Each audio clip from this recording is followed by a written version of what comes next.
Hello, and welcome to We Got Issues, the only comic book podcast that knows that Captain Marvel is better than Captain Marvel. Hi, I'm Brian Compton, aka BComp, and joining me as always is the Blue Beetle to my Booster Gold, Josh Markwith. How you doing, buddy? I'm good. I like that. I like the that two tandem because I literally have so I have like for the people like are close to me, I have their pictures on my phone, but they're Yeah. like comic book pictures, and my Uh-huh. my two best friends that you both were in my wedding. You met Adam at my wedding.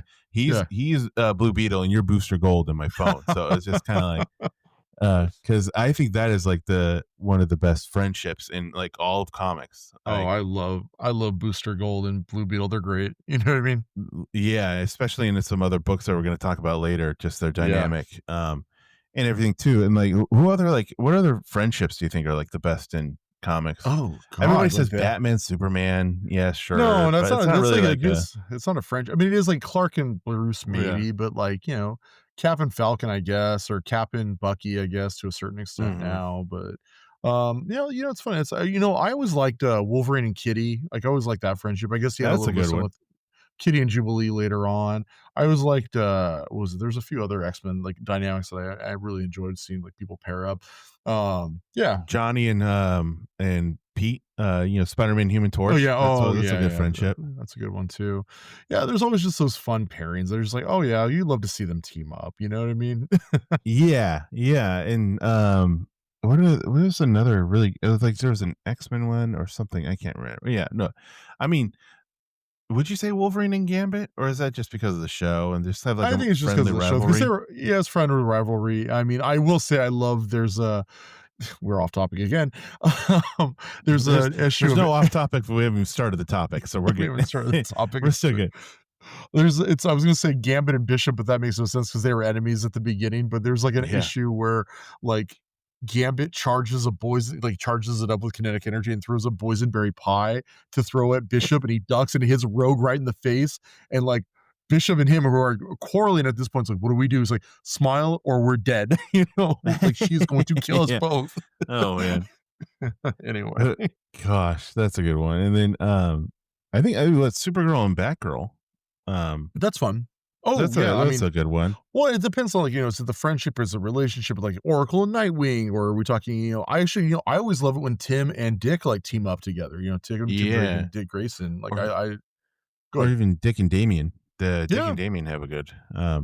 Or I just had it too on the top of my head. It was Poison Ivy and Oh, Harley yeah, Quinn. there you go. That's a good Yeah, the good Gotham Siren friendship. style.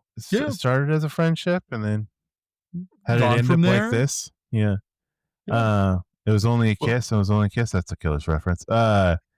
But speaking of like great friendships, I mean, another great friendship is Josh and Brian in the world of comic books. But can't get better than that. But it doesn't get better.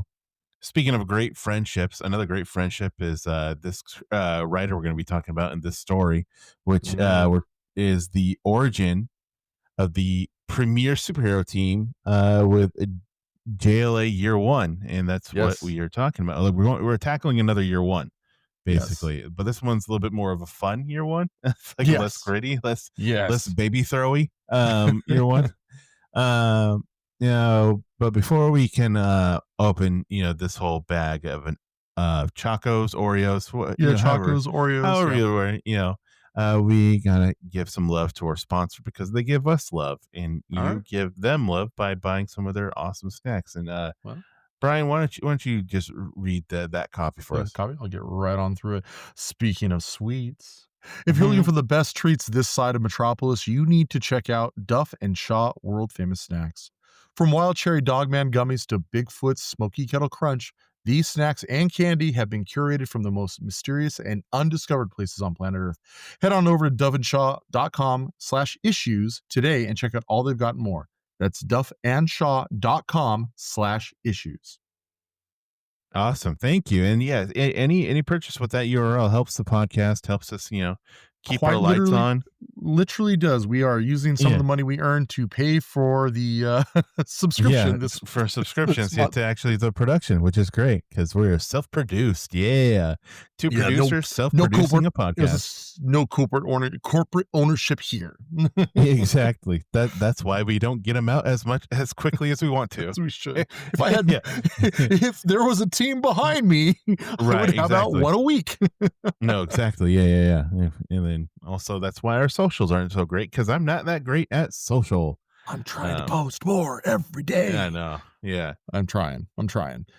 Well, let's So get yeah, into it, enough about Josh. us. Enough about us. Let's just talk about this JLA year one, right? Mhm. Now I think this is a book that you and I kind of put on a pretty high pedestal. Like we Yes. hold in high regard because I mean, there's a certain person who's involved in this book that I mean, you might like him more than most. And that's a Mr. Mark Waid, who's one of its writers. And I mean, with a Mark Waid type of book, there's a lot of context, a lot to unpack, especially going back into DC history, because he's known as Yeah. kind of like an unofficial, maybe Historian. even in some points, like Oh, official, like comic book historian. Like yeah. he's usually, I think I've seen him in a documentary, you know, one of those interviewing documentaries where it's like Mm. comic book writer slash historian. So I Yeah. think he can put that on his name tag. I think it's safe to say. I think it's safe to say. Yeah. Um, So I mean, so with this creative team and with Mark Waid and a book of kind of the origin of one of the premier teams of all comics, there's a lot of context that we need to get through. So really, Brian, why don't you start us off and read the blurb on the back for JLA year one? you got it. Back to the beginning. Today, the Justice League of America is legendary, the greatest superhero team ever established. But a decade ago, the League's founders were just 5 individual crime fighters: the Flash, Green Lantern, Aquaman, Black Canary, and Martian Manhunter, protecting their own regions of the country, but never crossing paths. Then, a threat too large for just one hero brought them all together, setting the foundation for the most famous team up of all time. Bravo, bravo, bellissima, Ba-dum-ba-ba-ba. bravo. Mwah. Yeah, chef's kiss and I'll take it. all the fireworks in the background. Kapow, kapow, wow, nice job, yes. So no, thank you. So this book was published between the months of November 1997 and October 1998, and it's a 12-issue miniseries, and it's retelling and updating the beginnings of the Justice League of America following a reboot of DC's comic book universe in the 1985 event Crisis on Infinite Earths, a book that is going to warrant really a two-part episode from us whenever 2, we 3, tackle it. 4. If you're if you're a loyal listener of the show, you know my history with this book and Yeah, how baby. I jumped in the deep end of just comics and in general. I don't know how you managed to stay with comics. If that was my, like, I inroad really into don't know. comics, I would have been like, "Well, that was a nice little distraction. Let's go play video games." I don't think I would have Right. gotten that as a seasoned comic book guy, reading that now is still, like, an undertaking. Like, who's this Orion guy? He's an Atlantis wizard at the beginning, like, and has nothing to do with the rest of the storyline afterwards. John Constantine is in this for some reason too, but, it's Yeah. like it's nuts. It's nuts. How many Supermans are there? Yeah. Oh, and yeah, exactly. It's It's nuts. just again, that's gonna be we're gonna save that for the episode. Save it for the We episode. Save it for digress. We digress. Yeah. yeah. So really to like truly appreciate though all of this book, I mean, we're gonna have to do one of our famous history Brian history lessons, the Omni- BHL. It's a BHL Drizzy. And now this lesson, Brian, I think you're gonna give it to us. It kind of it's like the breakdown of the creation of the JLA, and it's not really Yeah. it's not really known to um a lot of people, but also I don't think it's really necessary to know You to don't enjoy this book because again, it's year at one. You kind of get all. the breakdown, but it certainly helps. Now, Brian, like, what is kind of like the origins of this whole team? Like, it's basically it's just I would say it's like in comic book teams in general, really. So, Yeah. what's So, that breakdown? let's go back to the 1940s real quick, and beginning with the origins of the hold on. Yeah, Oh, no, we're the back in Wayne's World. time. Yeah, yeah, The no, Wayne's World. I got yeah. Okay. Yeah. Yeah, we have to go back basically to 1940. We get the birth of the first superhero team in All-Star Comics number 3. It's the Justice Society of America, the JSA. Not only was this the first superhero team, but technically this is also the first intra-company crossover because it was All American Comics and National Comics, the precursor to DC Comics. They basically teamed up and said, "Hey, we've got all these heroes. Let's put them together, even though we're separate companies." So it was technically the first like Marvel versus Mm. DC almost in a weird way, back in the 40s. You have all these golden age heroes, which, I know you're a JSA guy. Do you want to name off a few, Josh? Yeah, I mean, what's fun about the JSA, it's the proto of a lot of the characters that we know. So we have Flash, Yeah. but not any of the Flashes you typically know. It's Jay Garrick, Mhm. the winged helmet guy, Green Lantern, Alan Scott, Yep. Hourman, Sandman, Hawkman, the Spectre, Mhm. the Atom, Mhm. Doctor Fate, and just like a whole bunch. I mean, Wildcat, Yeah. Yeah. And just a whole yeah, bunch more. yeah, basically, it was a continuing roster. It was one of those things where if like the hero was successful enough, they'd probably give it its own book. This is basically where Wonder Woman makes her first appearance in All Star Comics number 8, although she was kind of basically just a secretary at the time. Later, Black Canary would join the team. The mother of the modern day Black Canary, she joins the team. Josh, are you a JSA guy at all? I feel like I know the answer to this, but Yeah, I want to hear from the I know. mouses I've been or a the fan horse's of lips. JS. Yeah, I've been a Yeah. fan of JSA. I think I like kind of the old school character. I think I'm more of a fan of the modern version Modern of the version of the JSA. JSA, I agree. I'm Yeah, not a yeah, I'm not a I've tried to go back and read a lot of that Golden Age stuff, even like some of the Silver Age stuff. It's a little rough and dated, it's to be rough. honest. Yeah, Yeah, even it's. Silver I I have think to all of comics though too. It's like what's that?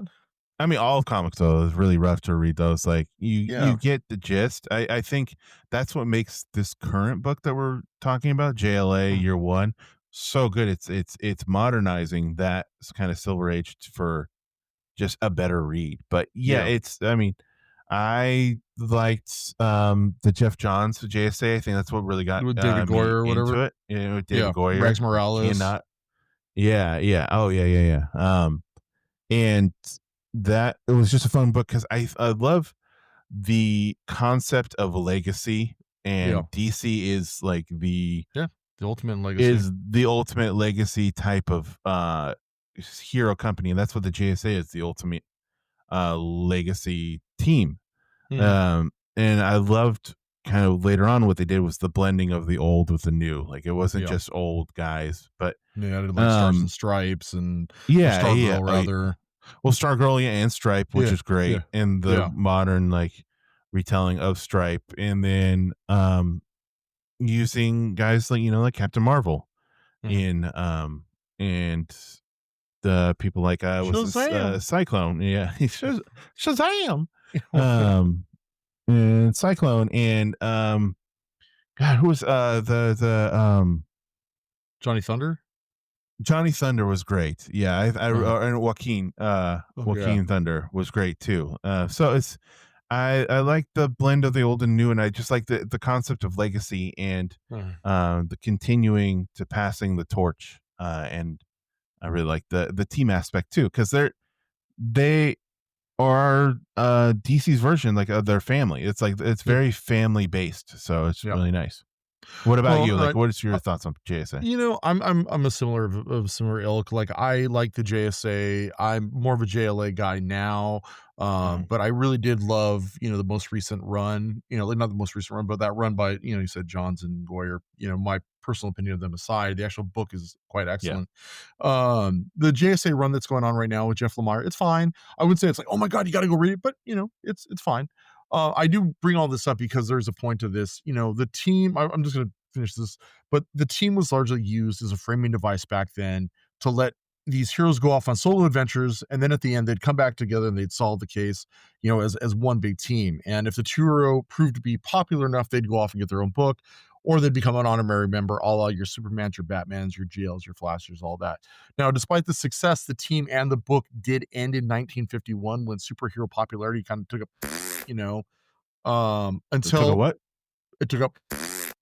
Oh, okay, and that's bad, right? Yes, that's a big fart Oh, noise okay, of okay, yeah. gotcha. Oh, yeah, yeah. Yeah, basically what Gotcha. happened Okay. in 1951, superhero comics were just like no one cared anymore. It was all about the westerns and all that. So like superheroes, with the exception of like Superman, Batman, and Wonder Woman, were just kind of done. It was like Mhm. that's it.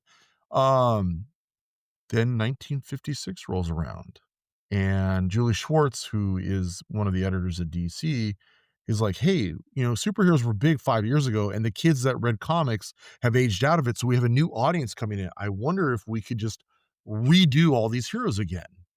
So he creates the Flash, or they create the Barry Allen Flash for, Showcase number 4, and it's smash it. Barry Allen's huge, and they kind of go off from there, and they go on, and they do that with the Green Lantern. They create Hal Jordan, and they're like, "This is hot. This is great. Let's keep this going." And so he eventually goes to Gardner Fox and says, "Hey, I want you to revive now Justice Society of America." And Gardner Fox is like, "Yeah, you know what? Like, the word society is like just too stuffy. It's like a golf club kind of thing. What if we called it the Justice League? So it's like the National League or the American League." Mhm.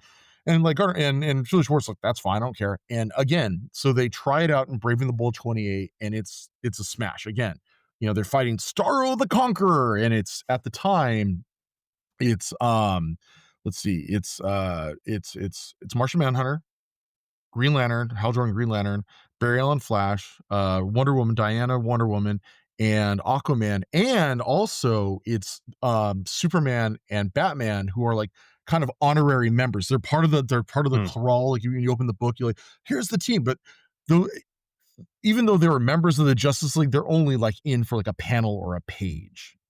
You know, It was the original clickbait for comics. It really was. Well, and it's funny because those editors, well, there was 2 reasons. One, they didn't wanna share their characters with they were back Yeah. in the DC days, it wasn't like what we have with Marvel at the time where Marvel was like interconnected universe, all this stuff. There was a little bit of that, but like, the editors were very particular about their little fiefdom. So it's like, if you're gonna use Batman, you need to get approval from the Batman editorial team. If you want a Superman, you need to get approval from the Yeah. Superman editorial team. And so they also didn't want those characters to overshadow all these new characters in the book. Another thing that's really interesting is that book in Brave and the Bold 28, when it came out in 1960, even though it was the Justice League's first appearance, that they technically had been a team for years at that Hmm. point. Like it had kind of been like, "Oh yeah, we've been doing this They for a while bendiced it. now." They Very bendiced much it. so. You exactly. So after 2 more issues in Brave and the Bold, they eventually graduate to their own book, Justice League of America. And we finally, in issue 9 of Justice League of America, we actually get the origin of the Justice League. And that's where we get the first appearance of the Aplexians, who are the villains of JLA Year One. Do you want to talk a little bit about them, Josh, the Aplexians? Yeah, and in my head, for some reason, I kept saying Appalachians. I know, I did And too. it's not right. Yeah, it was No, just like it's all the just think P's of and the L. Yeah.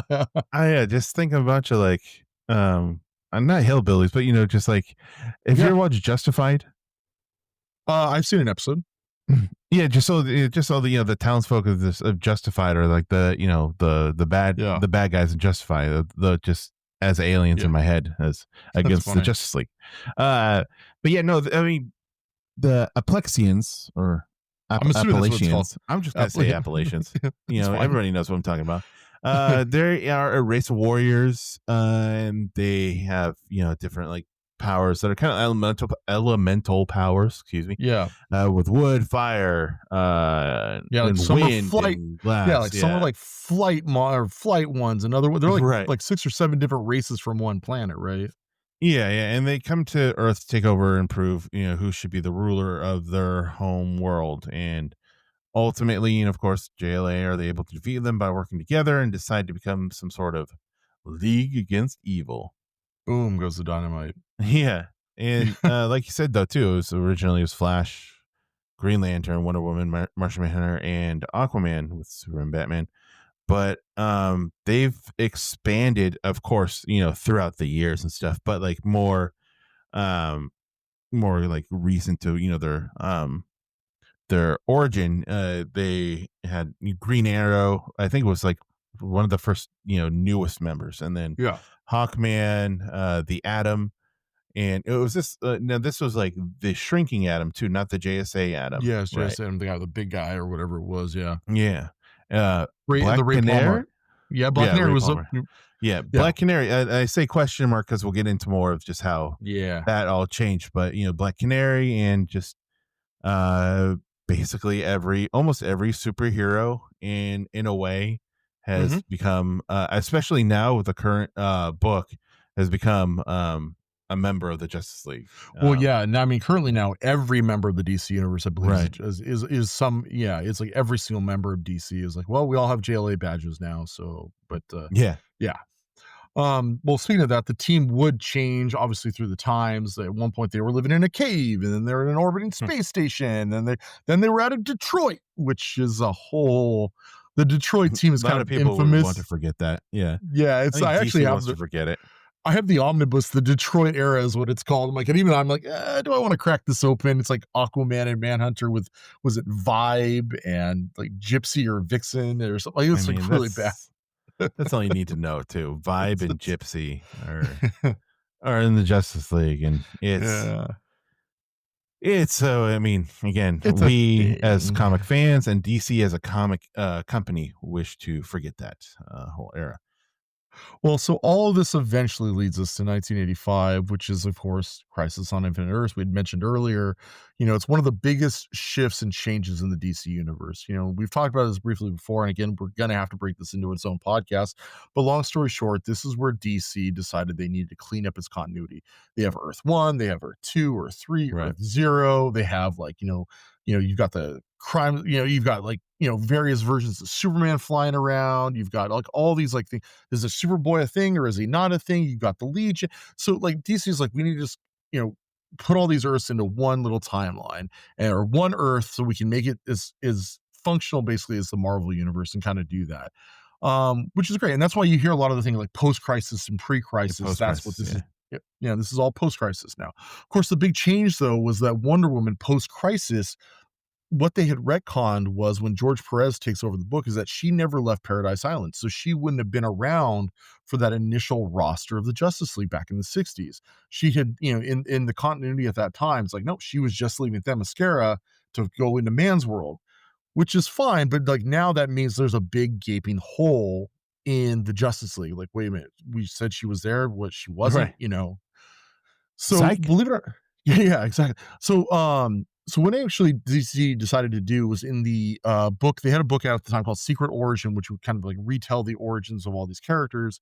And they decided in that book, I think it was issue 32, is they're going to retcon it so that Black Canary was a part of that initial lineup of the Justice League. Mhm. And pretty much the issue plays out exactly how it did in the 60s, that Justice League number 9, same exact thing. They're kicking the Appalexans butts. They all get turned into tree monsters for a little bit, and then they somehow beat the monsters, and it's whatever, it's fine. It isn't worth Yeah. noting though, the editor on that book was Mark Waid, believe it or not. Interesting. Interesting. Interesting. But also just keep just talking about the whole pre and post crisis. That's usually used too as like a power scaling for a lot of Hmm. these heroes, because if you think about like Superman in particular, like Yeah. pre-crisis, he was doing astronomical feats like Yes. moving worlds, by a Yeah. chain, like a bunch of planets with a huge chain, or he's just significantly more powerful than the post-crisis, because that's where a lot of like the crazy Superman stories came from. Well, it's And because they grounded him post-crisis. Pre-crisis, it was like, it's all that weird, like, you've seen that Superman is a dick, stuff where it's like, yeah, Lois yeah, that's Lane's what I was turned about to say. black. Yeah, yeah, It's like, oh, she's black. What am I gonna do? It's like, Jesus Christ, who cares? yeah. Come on, man. Hey, Come on, dude, be but cool, B, man. yeah, seriously. But like it was like that weird shit, like, oh, Earth is in a gumball machine. How am I gonna get it out? Like, Right. that kind of weird Here, let shit. me clap my hands and just distort reality. Yeah, That's kind of like exactly. how his power scaling was way Yeah, out it there. just So well, it was just like whatever they need. I love that kryptonite wasn't a thing originally in the comics. It was actually created for the radio show because right, yeah. they need to explain like, oh, the actor needs some time off, so kryptonite will affect him and he can't be in this episode or something like that. They Yeah, created it for the radio show. wasn't it? Did it for the radio show too? That's where they created that he could fly, and Yeah, then because they just also have a like most of his powers and stuff. yeah, the radio show was really popular and really had an Yeah, impact on the character. Yeah, because on his originally power. That's why he's so powerful because he could yeah, just because he jump had to yeah, before. yeah. Yeah, he could leap 1/8 of a mile, I think is what originally when Siegel Uh, Schuster created him was like 1/8 of a mile into the air, which with and a he could tall also like building. What was it? yeah, and he Able to. an artillery shell could actually penetrate his skin in I believe in the original comics too. You know, he was just a Mhm. really strong dude, but he was still not he wasn't invulnerable. But as I said, we digress. Yeah. Um, from here, the Justice League kind of goes through a little bit of a reboot, you know, post crisis. This is what leads into the international years, which is, you know, Josh, one of your and my favorite eras. You know, I mean, I don't It's think you can Keith talk Giffen, highly baby. enough. It's Yeah, Keith you're Giffen, baby. I would say Keith Giffen's almost like your Mark Waid in a way, you know what I mean? Like, he cannot In a bring it way, wrong. yeah. Yeah, Like, whatever he was putting down, I was picking up. yeah. It just his use RIP. of yeah, just his use of humor, but also scale of story and really. So I talked about like legacy and characters, but I think one of Yeah. my favorite art or writer talents is taking C or D level characters and elevating Mhm. them to A level characters. Yeah. So it's that whole adage: there's no such thing as a bad comic book character, just a writer who doesn't know how to use them. And Yeah. Keith Giffen could use, and it's kind of Characters. like he's. I mean, James Gunn is the most like I guess top of mind um equivalent Hmm. of what he's been doing with his movies. He's taking Okay. unknown characters and putting them Hmm. in the limelight. Like, Yeah. did you ever think you would be talking about Polka Dot Man after Suicide Squad, the movie? I didn't think I'd ever see Mr. Terrific on the big screen if you're asking me, It was really, so terrific, honestly. yeah, for sure, and being Yeah. the highlight of a Superman movie. I mean, dude, that just kind of blows my mind a little bit. That's That funny. and Guy Gardner Yeah, being Guy Gardner was fun. That was a lot of fun. I mean, the bull. yeah, Well, it's funny, and it's funny. It's that Guy Gardner that really was like one of the right. highlights of that Justice League International run. You know, where they added in, and they went in and they added a bunch of like characters like Captain Marvel, aka Shazam, and Blue Shazam! Beetle, and Captain Atom, and those are actually all characters from different universes that DC had purchased. You know, Yeah, that's the whole thing. That's why DC had such a harder time than Marvel because most of Marvel's character, Marvel was one company. DC is I conglomerate. best way to put it, it's conglomerate, but it's the Megazord Yeah. of like comic book companies. It's Well, lack of a better word. like, the Watchmen were originally supposed to be all the Charlatan characters, you know, that they had Right. pitched from Charlatan Comics, and then they're like, "Ah, we don't wanna do that to these. Alan Moore, do what you wanna do." But even, like, you know, back in the day, like, when Marvel was really floundering, DC wanted to buy Captain America, Namor, and Human Torch from them, and Mhm. literally the guy who owned Marvel I think I've said this before, he was just I literally was just reading about it, he's like, "Nah, I'll keep the 15,000 because he was like a millionaire. He's like, what does he care for Yeah. $15,000? Might as well just hold on to it. Anyway, that all said, so Captain Justice League International is a thing. Jump a few years. Let's jump to the years 1996. Despite three different concurrent Justice League series going on at the same time, sales that are an all-time low. And this is coming out of that comedy era of the 80s. Now Justice League is in the extreme 90s. Mhm. Literally, one of the books is called Extreme Justice. I'm not kidding when Right, I right, say right. that. There's Justice League America and Justice League Task Force, and they're all canceled. And it's decided they're going to be revamped into one classic team, the pantheon of DC. Now, originally, this team kind of came out in the Justice League Midsummer's Nightmare by Fabian Nicieza, guy who created Daredevil, co-created Deadpool, and another guy named Not if Mark you ask for Rob Way. Liefeld. Not if you ask for Yeah, Rob exactly. Liefeld, though, Yeah, he because created Rob everything. Liefeld, yeah, he's the Yeah, one who created Deadpool. Only him, not the guy who not wrote everything for him or he exactly. made him better. But also, I'm This sorry, but also Mark Waid. sorry. Yeah, this guy named Mark Waid. I've talked about him before. The team was used to kick off JLA by Grant Morrison and Howard Porter, and is arguably one of the best or most iconic runs of that team, I would say. You know, I'm assuming you're a big JLA guy, or at least read your Yeah, with fair The portion. Morrison. Yeah, the The Morrison Morrison stuff, yeah. run. Yeah, you get the hook hand Aquaman in there, and Yep. then You get Electric yeah, Superman as well. He made Electric yeah. Superman work. I know it was just crazy. So this is like what you were saying though. This is the classic team, Mhm. even with Superman, Batman. Like you have the Trinity, and then you have the people that you know.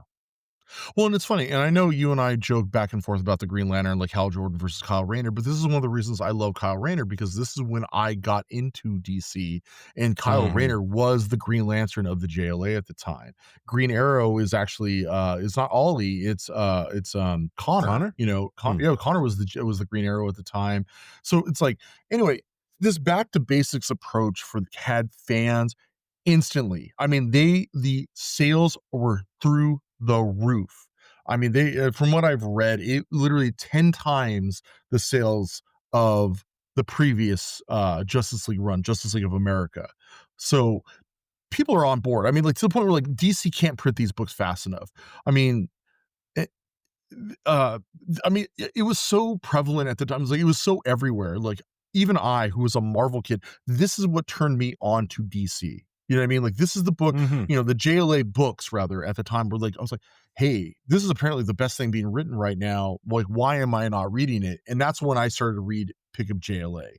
Kind of to point this out, like JLA is so hot that in the month of July in 1997 alone, there were three different books on top of the JLA. There was JLA Secret Files, JLA Gallery, and JLA Wildcats. This is in its first basic Wildcats. year. Wildcats.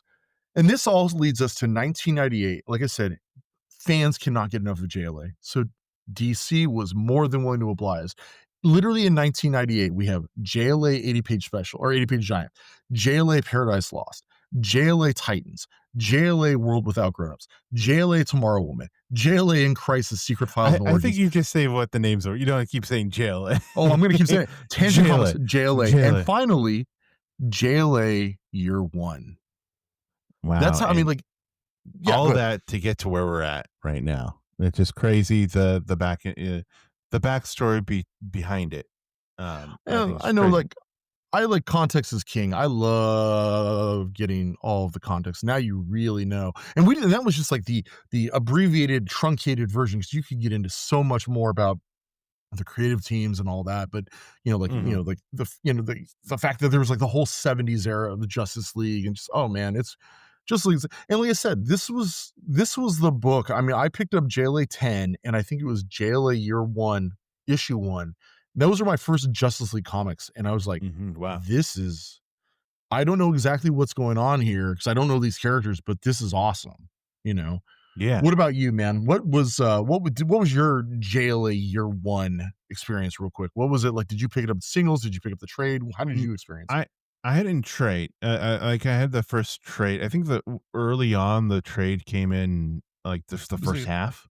It okay? was just the first half of it, and then Yeah, so it's like a two part of the trades.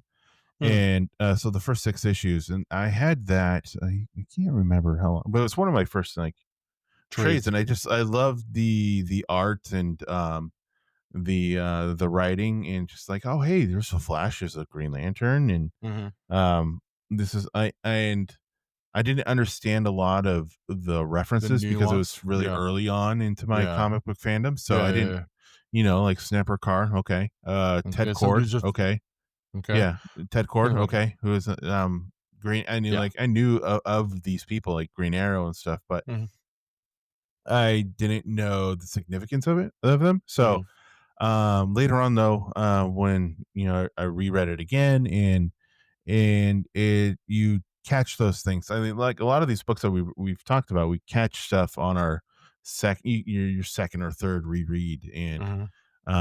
it's a lot of like this one is has a lot of fun moments, and it's a lot of character moments. So it was it is a good get to know the team Well, I book was for gonna say, sure. I was gonna say that's kind of the same experience I had. I was reading it issue to issue back in '98. I remember actually '97 is because I remember I stopped at a comic strip shop in Riverside. I was my when I moved out, I was going to college out in Riverside at the time, and I remember like picking up that issue and picking up like I think it's JLA 10. I want to say Yeah. it's JLA 10. It's the one with Martian Manhunter's just his face on the cover.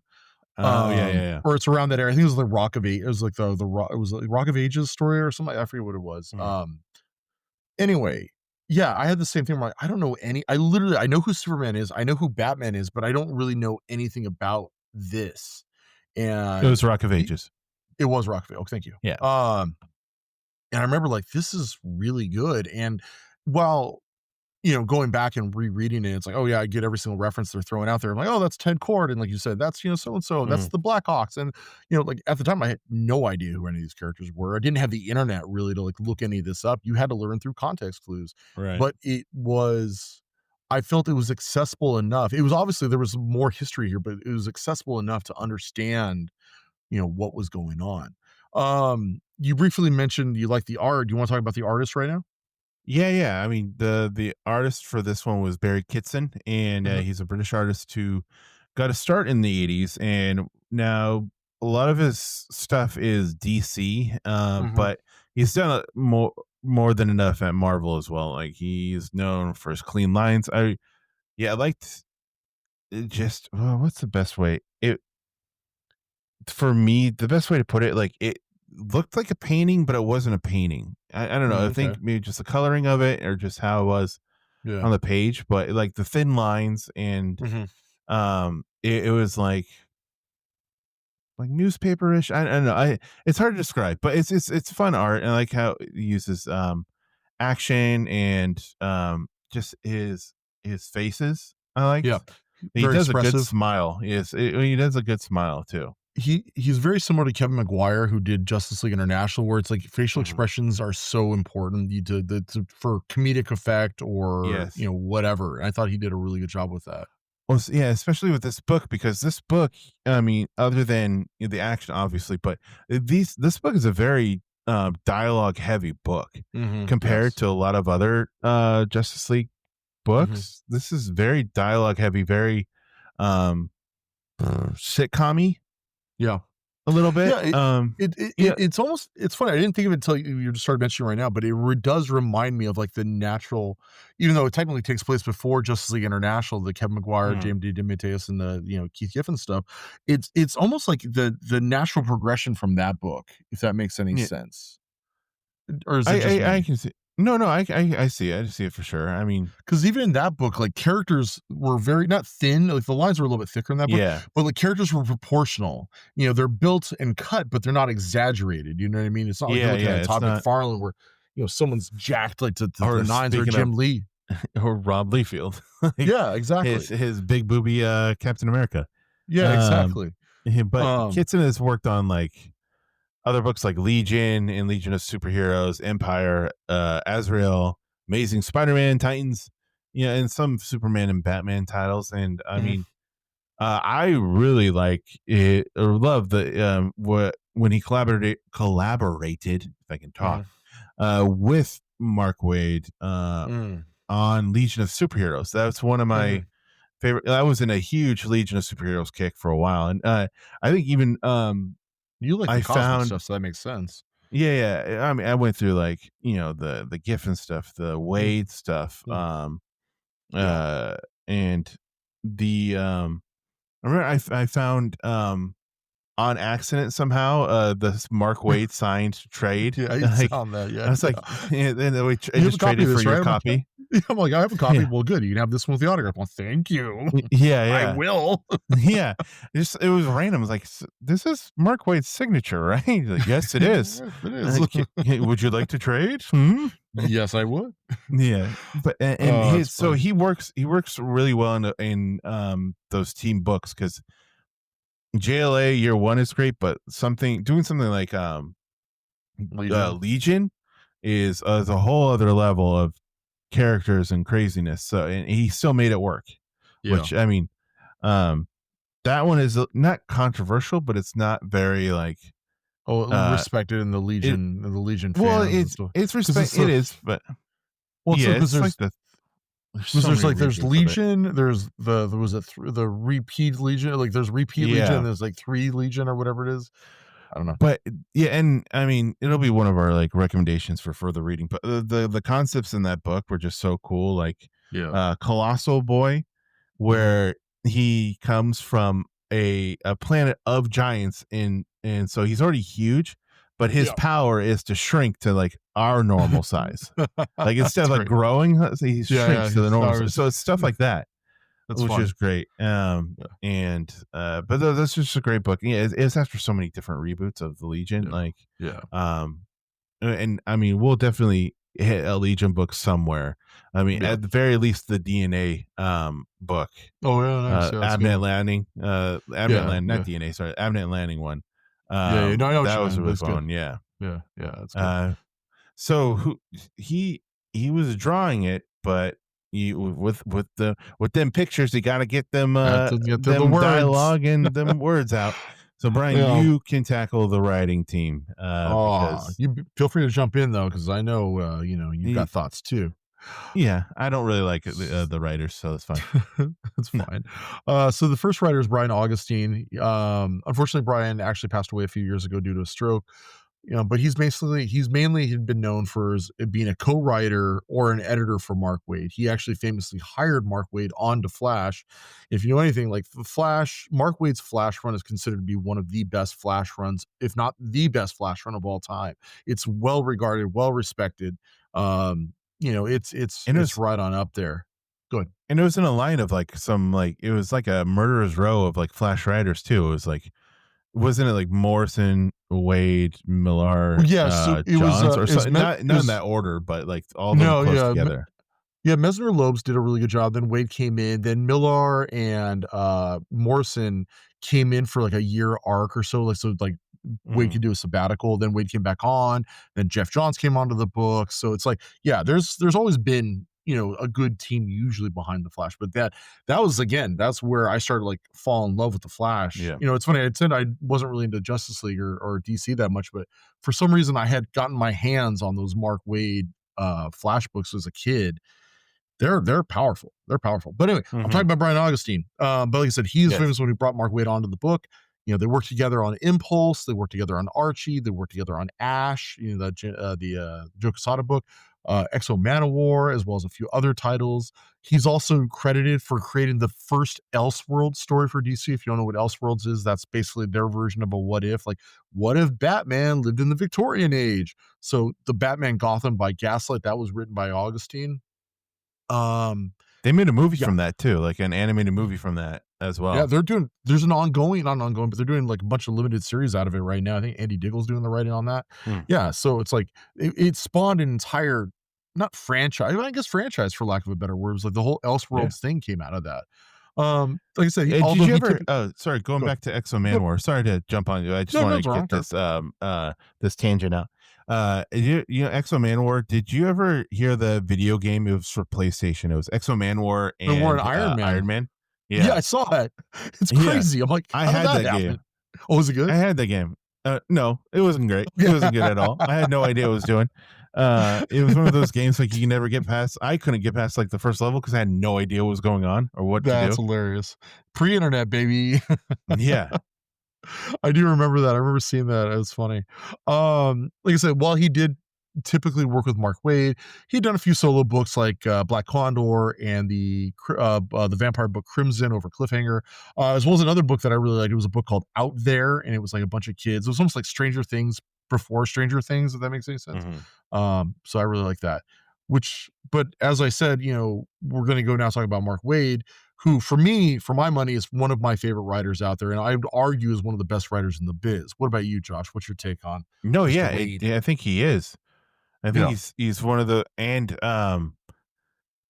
what he has done previously and what he continues to do is at such a yeah, high level that yeah, it's you have to put him up there with yeah. the greats. And such a cool guy too. We both had Yes, a chance to meet him yeah. like Separately. separately, of course. Yeah, and I actually didn't make myself like an idiot in front of him for one time. He was at a local comic book shop and My name is Josh Mark with Mark Waid. yeah, yeah. Oh God, that would be horrible. Not even I can make that bad of a joke. Though, like he would just be like, "Get out of my face! Get out of here! Get out of here!" Then I get banned from the comic book shop. No, but he was like doing a random like signing Yeah, at yeah. a local comic book shop, and I have one of those absolute like those huge like it was like a coffee table version of Kingdom Come, and then The he Absolute signed it Edition. for Yeah, me. Yeah, that's really he signed cool. it for me, which was really cool. We talked a little bit too. This is when he was Shazam, right? yeah, he was around around Shazam, where Dan Moore was kind of starting to leave the books, but Mark Mhm. Waid's still on it, and then we just talked, about just his book, and I was telling him how big of a fan I was of his, what he does, and he's telling me like how he just likes to. Shazam was, he was saying was an interesting one because a lot of his stuff he likes to root in science, and this was all in Yeah. magic. So yeah, Oh, Magic. but Yeah. no, he's a cool guy. He was a very nice person to meet, and like appreciative of his fans, even though Yeah. I was fanboying. Like he wasn't like, oh Oh, my god, one of these people. oh, Yeah, here's your story. Yes, you know oh, now. I'll save it for a second. 'Cause I'll finish his description, then I'll get into Yeah, my yeah. my Josh Mark with moment. Oh Um, goodness. yeah, like he has written The Flash, JLA, Captain America, Daredevil, Amazing Spider-Man, Fantastic Four, Superman, Kingdom Come, World's Finest, Irredeemable, 52, Archie. The list goes on. The dude writes, and he writes characters well. Princess Leia, Mhm. Shazam, he Shazam. I mean, the fact this is the thing. Like, never in my adult life did I ever think I would ever pick up an Archie comic book, Mhm. ever.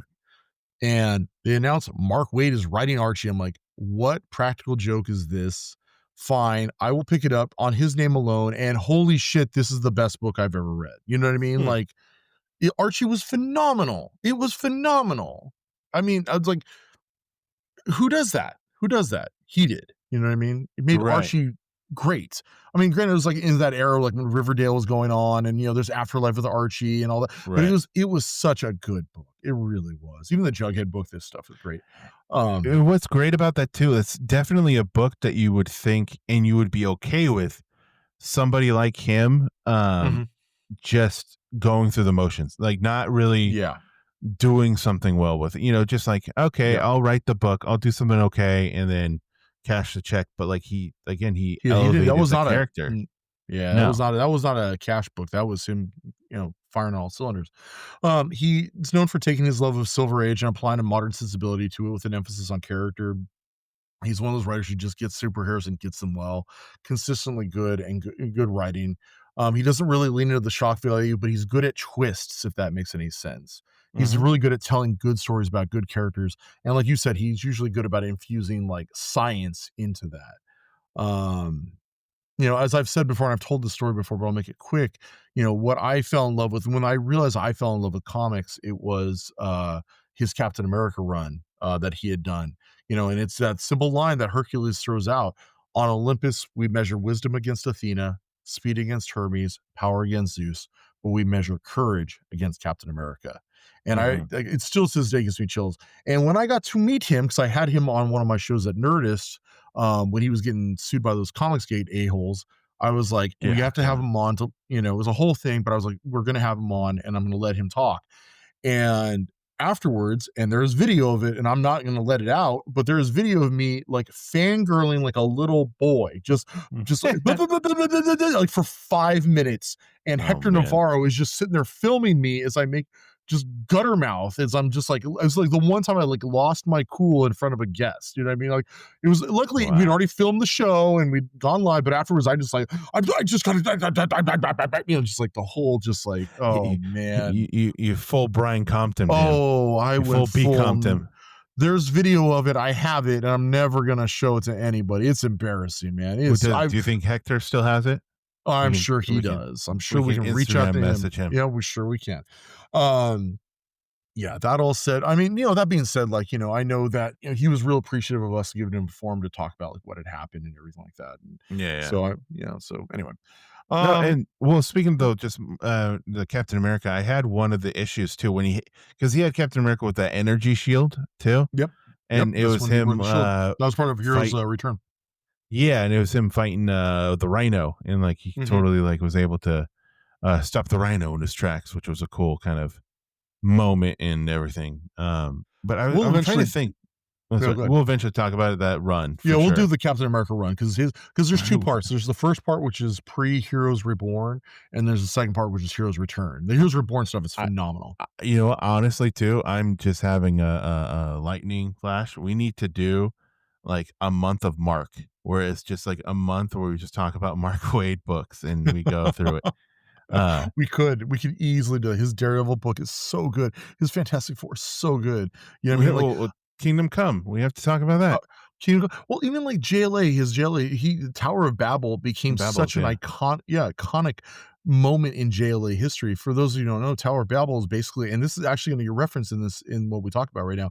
Tower of Babel is where basically, or Babel or whatever, is where you find out Batman has contingency plans for every single superhero. Like, Right. what if they go Batman bad? be Well, Batmaning.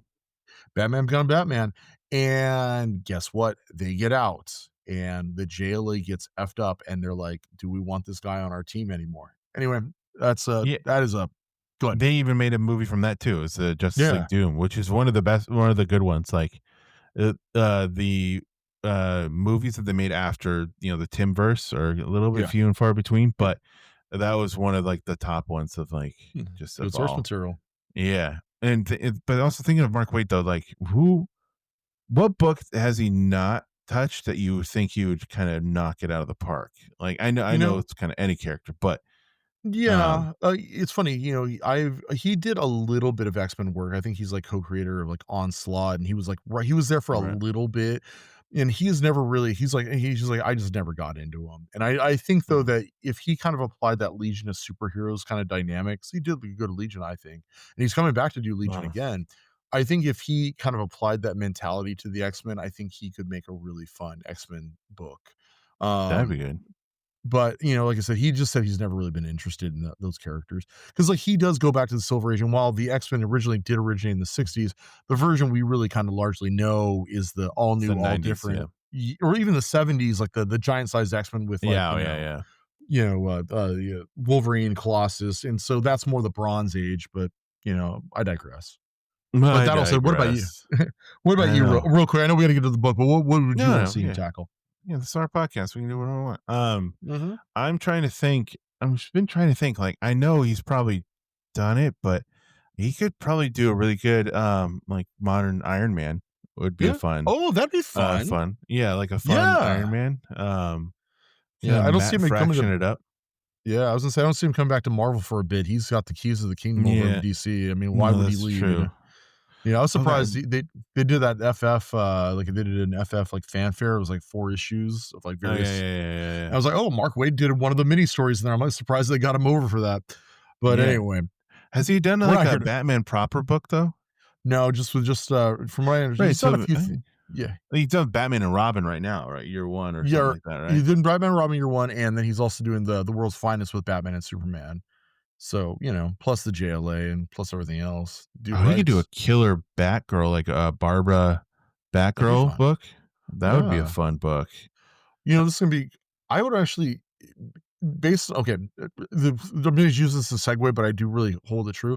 I would love to see his version of Martian Manhunter, you know? Yeah, that would be great. Or even the question. Ooh, yeah. Well, speaking of that, let's get into the characters, the main players, as it were, for Let's talk JLA. about the actual book now. More about the Well, we're book. talking about the Yeah, writer of the book. It's yeah, that's allowed. true. No, that's true. That's true. I know. And just, stop talking about that freaking Mark Waid guy. I know. Let's I mean, talk that's about the the actual problem is, like, characters. you're just gonna have to know we love it, and, like, I know there's a lot of Yeah, people who aren't, like, fans of him. That's fine. It's probably not the episode for you. yeah, yeah. That's what I mean. But yeah, we're going to talk about the characters in this specific JLA one book. So I mean, like we said before, you got no Superman, you got no Batman, you got no Wonder Woman. Yep. So these are the not the outsiders, not the leftovers, but these are just not your typical No, they're Justice. Even though they're your origin, but they're not the Trinity. It's the book well, without the let's just say Trinity. yeah, this is a book without a train. I was gonna say you could say they're like the B heroes, and I don't mean that in a bad way. It's just like, Yeah, like Iron Man for the longest time was a B hero in Marvel. You know what I right. mean? Like it wasn't Spider-Man or the X-Men, you know? But You also, know? I think the only A heroes in DC are Batman, Superman, Wonder Woman, and then Yeah. everybody else is just the Yeah. A It's minus around. or B. Yeah. I mean, You know what it is? Here's a good analogy. It's TOS, the next generation, the TOS Star Trek, the original series. There's the Brian, you original just started Trinity. this with you Oh, just yeah. started this with this is a good comparison, but keep going. It is a good comparison. Okay, so the original series, it was basically it was Kirk, Spock, and McCoy. The ego, the id, and the Mm, super ego, and then there's everybody else around them on the Enterprise: Uhura and Chekhov and Sulu and Scotty, mhm. and there's Chapel and all. And so it's like these are the Sulu, the Chekhov, the the Uhura, like the Scott. Gotcha. That's what these are, you know? Hey, It's no, like hey, whatever gets you there, whatever gets you there, it bro. you know what? You know, Ross, if you're listening right now, you're gonna get what I mean right now. He's the only one that's gonna get what you mean. Um, but yeah, so first character we're gonna talk about though is Martian Manhunter John Mhm. Jones. And if you don't know who he is, he's the I would say he's the heart of any the Justice League in general. I Yes. think Yes. he's a good indicator of a good Justice League team. Yes. He's the lone survivor from the planet of Mars. He's a lone Survive green his Martian. race. Yeah, yeah. Yes. Because Ooh, there's white Martians. yeah. There's white Martians and green Martians, and he's a lone green Martian survivor for a little bit. No, actually, no, he is. Um, Well, no, and sometimes they come back because apparently I found this out when I was doing research. He has a brother. And you know what his brother's name is? Malika Ek or something like right or no? Well, Am that I is, but you know sorry? his original name was Tom No. Jones. Oh my gosh, I'm not kidding. It's Tom Jones. not That's obviously unusual. yeah, exactly. It's been retconned a bit, but that is like in one, whatever. Anyway, Oh wow, continue. I'm yeah, yeah. sorry. No, but so as a Green Martian, he has the power of shape shifting, Mhm. and he's Superman level strength. Yep. He's flight, intangibility, telepathy. He's on par. I would say, like maybe close to Professor X level of Mhm. telepathy. He's yeah, he's like one of the most powerful telepaths on the planet, I believe. Yeah, and he's a detective, and he has laser beams that come out of his eyes. So he's just a bunch of stuff in Mhm. one. And I mean, Batman has really just kind of described him as just like myself and Superman in one. Yeah, it's an He amalgamation of has the a 2. weakness though. Yeah, he has. Yeah, I saw the word. I didn't want to try to say the word. Amalgamation. Yeah. So, uh, he has one weakness, but it's a big weakness, and it's fire. Yes. Can't see it, can't touch it. That's his. I mean, lack of a better word, kryptonite. Well, it's funny, and that gets retconned every once in a while, so where it's just it's a phobia of fire, Hmm. it goes back and forth, like, but, yeah. Well, that and Oreos, though, right? Chocos? Of Those are course, his other weaknesses? Chagos. Yeah. Oh, again, if you haven't read that Justice League with the Keith Giffen one, where Booster Gold and Blue Beetle hide his Oreos as Yeah. a practical joke, and then you see him kind of chasing Hulk them out. around the city as like hulking out. It's one of the Yeah. funniest like Well, it was pages. in yeah, it's in the Martian Manhunter book that it was actually his official book. Well, they come through and Mm. they've retconned it that he actually the cream in Oreos or Chocos is like Yeah, is an addictive quality to, Martian. It's like there's a whole, like, yeah. story behind it, There's but a still, cool like yeah. cover too of him like sitting on a throne, You and it's sit on just a covered throne with of Oreos. Yeah, yeah, that's so funny. Speaking of other characters, though, we also have the Flash, aka Barry Allen, the Wonder Bread of speedsters. If I'm overly critical of Barry, it's because I've always been a Wally West guy. That's yeah. You this. you like the other you like the not the original, but the next version of Well, these technically, guys. Barry Allen is the next version of Jay Garrick. No, that's So very what you true. And gonna then do? technically, What you gonna? Hal Jordan is the Yep. other version of Alan Scott. Yes, kind Yep. of, and not really. Yeah. But No, in all seriousness, like actually Barry's actually fun in this book. I think he has the most personality in this book. But yeah, he's typically boring. He runs fast and do things fast. We know what he does. He works as a forensic scientist at the Central City Police Department, and that's kind of his bag, baby. You know, yeah. I mean, he's very. I mean, he's very his direct. He's very uh, just kind of like. yeah, Yeah, I mean, he's gotten better later. I think he's yeah, gotten like he's like more socially awkward, and I think that's helped. his kind of But characterization. yeah, I mean, he's Well, definitely not the he's same as he is in CW show. Like I CW was gonna say, show well, tries to no, give him a little bit more, I was gonna say but he's a little seemed like more like Wally in the CW show, but yeah. Let's. I mean, we could talk about the CW just real quick. Like the CW show was great those first couple seasons, but then Mhm. later on it was just too much. But also like the actor who plays Barry, Grant Yeah, Gustin, every yeah, time he was talking, it was like he was out of breath, even though he was just standing still. that's funny. Why is this going on? I mean, why is what's coming? I can't run fast enough. Like, Oh my come god, on. Like, that's funny. and don't I was even gonna get me started about like Speed Force lightsabers. I That's don't want to. something else. Well, what I was going to say is I think that Barry has often been defined by his death. And then Crisis and Yeah, spoiler, Crisis on Infinite Earths, that's kind of the biggest defining thing with it. It's almost the same with like Jason Todd. For the longest time, Jason Todd was defined by his death, not by his life. And I think Barry right. had a little bit of that going on as well. But I He digress. does. He did come. In the Rebirth was. I liked Rebirth, and Hmm, I do it's fine. love that one moment with Superman, where Superman's kind of trying to see if this really is Barry Allen. So he's Mhm. chasing after him, and he's like, Barry, you can stop. I've raced you before, and even a couple of those races, I've even beaten you. And he just looks at him. He's like, those were for charity, Clark. And he just boom, like goes way faster than him. Yeah. It's funny how Almost, they keep going back and forth, like who's actually faster. They can never like definitively say, yeah. like, oh no, 'cause Superman finds a way to win. Like it was like What was that? whatever. What book was that? Was that Tom That King? was yeah, it was Tom King's Up in the Sky. I think it's Yeah, Superman Up in the I Sky, don't get started with which that. people really like that book. I'm not it's funny, whatever. Let's get on to Yeah, let's talk about Black Canary. yeah. We'll have a Flash episode later. Yeah. Black Canary. Now this is again talking about legacy heroes. This is Dinah Lance, who's the Mhm. daughter of the OG Black Canary.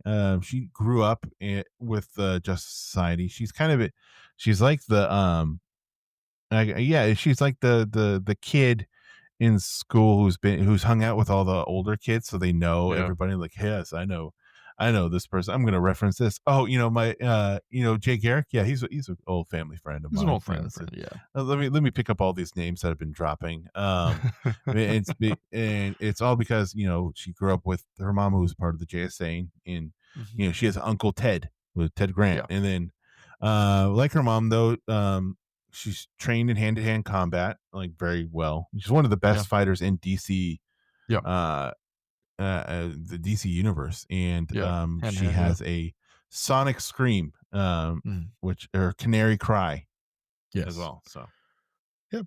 That's basically it. That leads yeah, us into Aquaman, aka Arthur Curry. He's a half human, half Atlantean king of the sea, and he can talk to the fish. that's it. Okay, and it's more than that. In all serious, he has Yeah, several telepathic powers that he uses to talk to fish. He can breathe underwater. He's physically strong due to living in the pressures and depths of underwater. At this point in the book or in the history of DC, he is still susceptible to dehydration if he stays on land for too long, which I believe is an hour. Yeah. yeah. Because I mean, this is very early in him being on dry Yeah. land. I mean, Yeah. he's been in Atlantis for a long time, even though he started in on the surface dweller, but then he Yeah. was in Atlantis for a long time. Well, And no, go ahead. no, Sorry. what you go? No, I was gonna say that leads us. I mean, I don't really have much of this. Again, it was like, Arthur or Aquaman. He was always kind of a joke, and like they've tried to Yeah, edge him up. In the last like couple decades. Having his hand bitten off by a bunch of piranhas, replaced with a hook, and right, he's edgy with long hair, and Jason Momoa plays him, and all that stuff. It's right. fine. Which I like what they did with Yep. how they did it in the I movie. actually did fine with all those changes. He was Yeah, exactly. Yeah, he was just not the worst, just like, "Yeah, okay, we need a fish guy, let's go have a right. battle in the ocean because we need to justify him Yes, being on the team." seemed like a guy you could just beat if you just put him in the middle of America. Yeah, Or any landlocked country. yeah. Uh, and then last but certainly not least, no matter what Brian says, is Green Lantern Hal Jordan, the Mhm. one Green Lantern. No, not really anymore, but One of many. uh, yeah, one of many. And Hal Jordan, this version of Green Lantern is more, I guess, also cosmic and science based compared to the legacy character, was more magic based. But Mhm, he is the Green Lantern Corps is a more of like a space police group, and the Earth is part of his sector, and starts off as a test pilot, and he's very cocky, headshore, full of willpower. Is kind of it becomes one of the legendary wielders of a Green Lantern ring, and with that, the Green Lantern ring is one of the most powerful weapons in all of DC universe. mhm, He can create. hard light constructs, just using his willpower and his imagination, and it also gives him flight, pretty much near invulnerability. Like he can fly Yep. in deep space, no problem. And it's also like a supercomputer. It's something that is a communication device too. They can talk to other Green Lanterns across galaxies, Mhm. um, and that's basically. I mean, it's all powered by his Yeah, will. yeah, and there's other things it can do that it depends on what writer is writing it. Like, I think there you Yeah. can make disguises with it, or you can teleport with it, apparently. Right. Like, I was like, "What?" It's whatever the writer needs, Right. you know? Exactly. Right. Exactly. And because and it's all dependent on the wielder too of that ring, and Hal is Yeah, kind of one of those perfect wielders because he is kind of like just near indomitable willpower. willpower, yeah. And but at this moment too, because this has been retconned later and later, but Mm, in the moment of JLA 1, the ring has to really be recharged like every 24 hours. We need to say the oath with the big lantern, and then it's also very vulnerable to the color yellow, yep, which as you they know. they delve into more of that. Which, I mean, we're definitely going to do an episode about Sinestro Rebirth? Corps War and Oh, Rebirth, okay. and then Yeah, Sinestro Corps War, Rebirth, 0 Hour. I mean, all that, all the parallax, stuff. So, yeah. but yeah, that's, I Okay. mean, so that's just generally the team that we are introduced in this book, which it's still a solid team, and it's a Yeah. fun dynamic of different characters as well. We'll talk about this later. Well, not just fucking talking about it now. I really, really enjoyed Martian Manhunter in this book.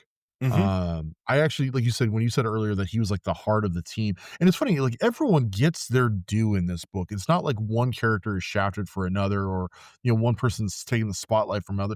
But I would say that for me, my money, like Martian Manhunter is like the heart and soul of this book and this team, and I love like the detective aspect. I almost wish we had more of that detective stuff with him. It was really Yeah, fun. Um, but anyway, let's break down the issues. Get through this yeah, rock and yeah. rollness. So, we're gonna do something a little bit different, where because it's 12 issues, we're gonna just break it down in kind of more in sections. And like first section is the book picks up with a montage of the team after their first mission together, and after individually defeating an alien threat known as the Appalachians, Applex. Yeah. Appalachians, whatever. They kind of consider joining forces, and after they um kind of announced themselves, I think it was like what at the site of the original JSA where they formed their team. They are attacked by a team made by Vandal Savage, and they show that because they're a team, they can defeat those guys because they're not, and that's kind of the gist of issue 2. And then after that, they kind of put their HQ together in the cave, as we mentioned, Mhm. um and really just more like character moments between each of them, and actually some good stuff of just what it feels to be like an outsider, or just somebody coming into a team Yeah. like that. So yeah, yeah. I mean, what one thing though, when you're reading this, Brian, maybe the reread, or when you first read it, do you think you need more context? Because it's considering it was really based on an actual issue or event. Yeah, so, one of the things Mark Waid does, and he said before, is that he will never be whatever's been previously established in a book, he won't we won't like um be contrarian to that. He won't disregard it. It's like, okay, that's canon, so I have to build around it. And so this Mm, whole book is built around that first mission essentially against, the origin. And so you're coming on the heels of that. Like it's not like, day one, it's like year one. So it's a year-long thing as this team kind of finds themselves.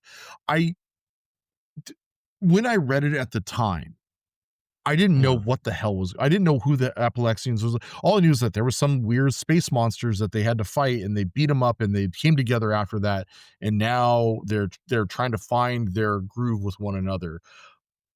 In retrospect, like rereading it and rereading it again, and then rereading those issues too of Justice League America, I wish that they had, like, included it in. I mean, it's dated, It Mhm. doesn't read as well as you'd hope, and maybe that's why they didn't do it, but I would've loved to have seen a little bit more of a context with that, but maybe it just was gonna get bogged down a bit too much, because it's kinda hokey. If you actually read that issue, it's even the updated version from the '80s, the Secret Origins 32, it's a little Mhm. hokey. They literally each fight these like it's like yeah, I don't remember the exact, but it's like the Flash fights the fire one, and Yeah, and yeah, and yeah. Green Lantern fights the yellow bird one, and it's and like, they all beat them, and then they all end up at the next meteor together, and they all turn to tree monsters, and then because like Yeah. Martian Manhunter hits Green Lantern's ring just enough that like the bark falls off, they're able to like Aquaman's able to use the willpower to like shake the leaves off, and it's like it's pretty hokey. So maybe it was probably good that they kind of just like went over that, Yeah. but I would have liked a little bit more context. But it's funny, like when I read it when I was younger and had no idea really anything about the JLA, it read fine. I got it. I was like, oh, this makes Yeah, sense, I didn't I think when I first read it, I didn't really care in a sense, like, Yeah, I just wa I was it was cool to see the heroes. yeah. Like, it wasn't, it just kinda it was kind of like a Saturday morning cartoon mentality in a Mhm. sense of like, "Okay, they beat these bad guys. I don't really need to know much more about them." So Well, and they also moved on, so I moved on. Well, and also, like, comic books back in the day were meant to be, like, in medias res. Like, you just kind of, Yeah. like, you jumped in, you're like, "I don't know. I'm reading Thor number 343. I know stuff happened before, and they're referencing, but I'm just gonna go along for the ride, and, like, I'll Mhm. figure it out through context clues or the little editorial notes at the bottom. Oh, this happened in issue 47, that kind of Right. stuff." So, I A lot don't of think I it was mind. self-contained, Yeah, yeah, compared to yeah, now. Like, yeah, now is everything's in parts. yeah. Which I Uh, do think they need to get back to doing. You can do, overarching storylines, but I think they need to get back to, like, the individualized issues. I think that's something we've lost a lot of, and mhm. you see it every once in a while, but, like, the Hawkeye book was a really good example of that, but anyway, Yeah, yeah. I digress. Listen to that episode. Yeah, it's a good Um, episode. Actually, it's one of our Now better episodes, it is ironically. really. Yeah, yeah. Um, and also in this issues, you see a lot of, character moments, Yeah, with them just hanging out during their civilian lives and stuff, which were yeah. great moments, I think. Like, did you have any, like, any ones that kinda stood out to you? With everything going on, it wasn't just the civilian stuff. I think it was funny. You see Flash. I think it's this round, but like you see Flash trying to set up for a date, and he's always, he's like Mm. always late, even though he's the Right. fastest man. He's always late.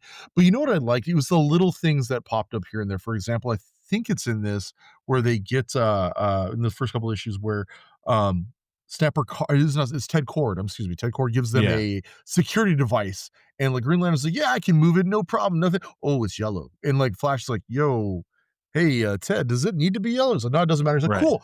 Here's a bucket of house paint.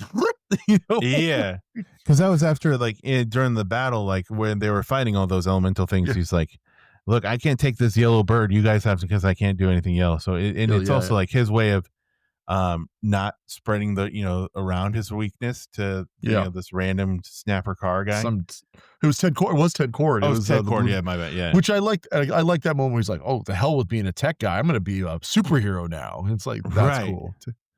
and, what I liked, is another, like, the Flash moment, though, is when he was, doing ballistics Oh, yeah. of the gun, and he shoots it, to get the threading or whatever, and it's just the Yeah. 3 panels of, like, the bullet kinda going through, and then you just see a thought bubble says, "Match," and then it's Yep. just he's so His fast partner's that like, you never see. yeah, he's like, yeah, it's been matching. He's like, yeah, let me just check. How did you know? Right, exactly, yeah, it's just kinda cool, fun moment like that, and then the you definitely get the, where each character is at in a sense of, like, Hal Jordan, of course, crashing a plane. Yes, of I course. don't think there's been any, like, introduction of Hal Jordan without him crashing a plane. Of course not. From every, like, storyline, anytime you Yeah. introduce him, he's crashing. I liked a lot of the Aqua it's funny, I'm kinda mocked Aquaman earlier, but I liked a lot of the Aquaman stuff too, like the fact that, like, he's always talking very lightly, and it's Yeah, because yeah. sound travels 4 times as loud underwater, so he talks at a lower volume, and everyone's Right. like, "Hey, speak up, speak up." I liked a lot of that with him. I thought they did a good job of, like, making getting him not to be the guy who talks to fish, basically. Yeah. Um, um, I like that. I really, again, I liked Martian Manhunter a lot as well. Like, I like the detective aspect of him. I Mm, also like, what Black Canary was going through with just like living in her mother's shadow and her mom trying to tell her what to do. She's like, no, I am my own person. And right. so, And it's, also uh, the go ahead. the resentment of her own alter ego too. Yeah, exactly. Yeah, it's just a bunch of the book is chock full of those like great character moments. It's in the next issue, the next section is we're going to talk about, but I love when Arthur or Aquaman goes on a swim at SeaWorld because he just wants to like Yeah. make sure the animals are taken care of, you know what I mean? And it's a You great obviously moment. didn't watch the Blackfish documentary, but yes. Yeah, oh god. Well, that's the thing is like, it's like I do love though, it's like, you know, it's Martian Manhunter. You don't know it's him, but this guy comes up to him, he's like, "Hey, did you use the words I told you to say when they do this to you?" Because like the cops pull guns on him. He's like, "Get your Right, paws off right. me, you damn dirty ape." He's like, "No, not that one." Yeah, yeah. I'm a member of the Justice League. And it's so funny the dynamic of Aquaman and Martian Manhunter where they're both Outsiders. outsiders, but Martian Manhunter is just in the just how his powers are and just how he is out of survival and stuff. He is more integrated into like Yeah. the world. So it's like, it's the blind leading the blind Mhm. a little bit. And also though, like in the section 2, like we got to see them fight, supervillains, which Yeah. was kind of a cool kind of thing. And they had it's like a very first like Injustice gang a little bit, Yeah, yeah, yeah. but it's from Vandal Savage, who kind Mhm. of puts these people together. It's Solomon Grundy, Yep. Thorn, Born on a Monday. Eclipso, and Clayface. So The Real did quick, you I was gonna say the panel when Clayface gets in Martian Manhunter's face is like, "Does yeah, this scare you?" yeah, And Martian Manhunter turns into this like beast that's like 20 huge times beast, his size. yeah. Just the panel of Clayface like, "Ah!" Like, Right. it's And so it's funny. it's you obviously don't know who you're messing with. Um, Sorry, I didn't mean to interrupt, but just the no, panel, it's fine. the body language that Clayface throws out is just like this little child like, "Ah!" Right. Like, It's Barry Kitson nailed that shot. I was yeah, and I like to like the after the whole fight where the Black Canary uses the Flash's shoulder like to Yeah. help her with her boot, and he's just Oh, like, yeah. those boots are not really good in a fight, or not really practical in a fight. And she's like, oh yeah. She's And she takes his wings and just moves his mask so he's kind of blind. It's like, yeah, dude, you don't know everything, but um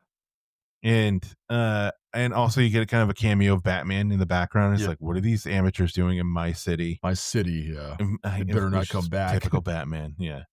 Um, That's like one of his only appearances in the entire book. I mean, I think he yeah. shows up a little bit at the end, but that's kind of it, basically, for Yeah, Batman. yeah, yeah. And there's the infamous bulb wrench, which is kind of like a just a ribbing of Aquaman, but kind of, they kind of like I like the moment where he's just like, look, even though it was made from fun, we shouldn't be making jokes to alienate people within our group. So my bad. Yeah.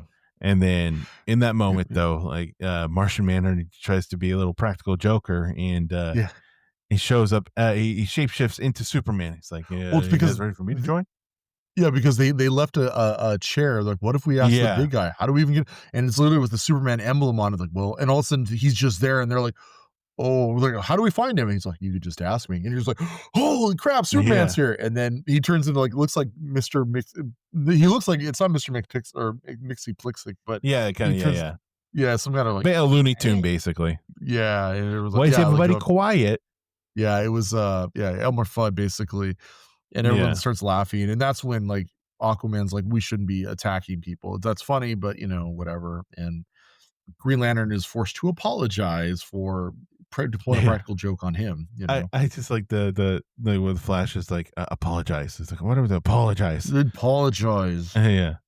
Like, Yeah, that's good. come on. It's kind of that friend aspect. Another, good friend though too is like it's Flash and Green Lantern, or even Which Green Arrow, Green Lantern. Which I mean, yeah, yeah, yeah, we'll discuss in Brave and the Bold, we'll but talk about that. Yeah, um, exactly.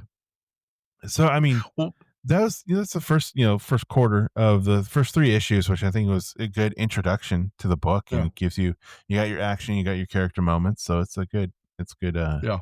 good start. And then moving on to the next section, though, is like we kind of see the lives of the other heroes after the mission against Starro, the Conqueror. Which is their We first also appearance, technically. Yeah, technically the first appearance. We also get some. I really like this part too. The Brotherhood of Evil. Yes. It kind of attacks like a small town in using. So there's this group that's working with Vandal Savage and the Appalachians, whatever, called Locusts, and they're kind of like I kind of saw them as like Hydra, in a way. Yeah.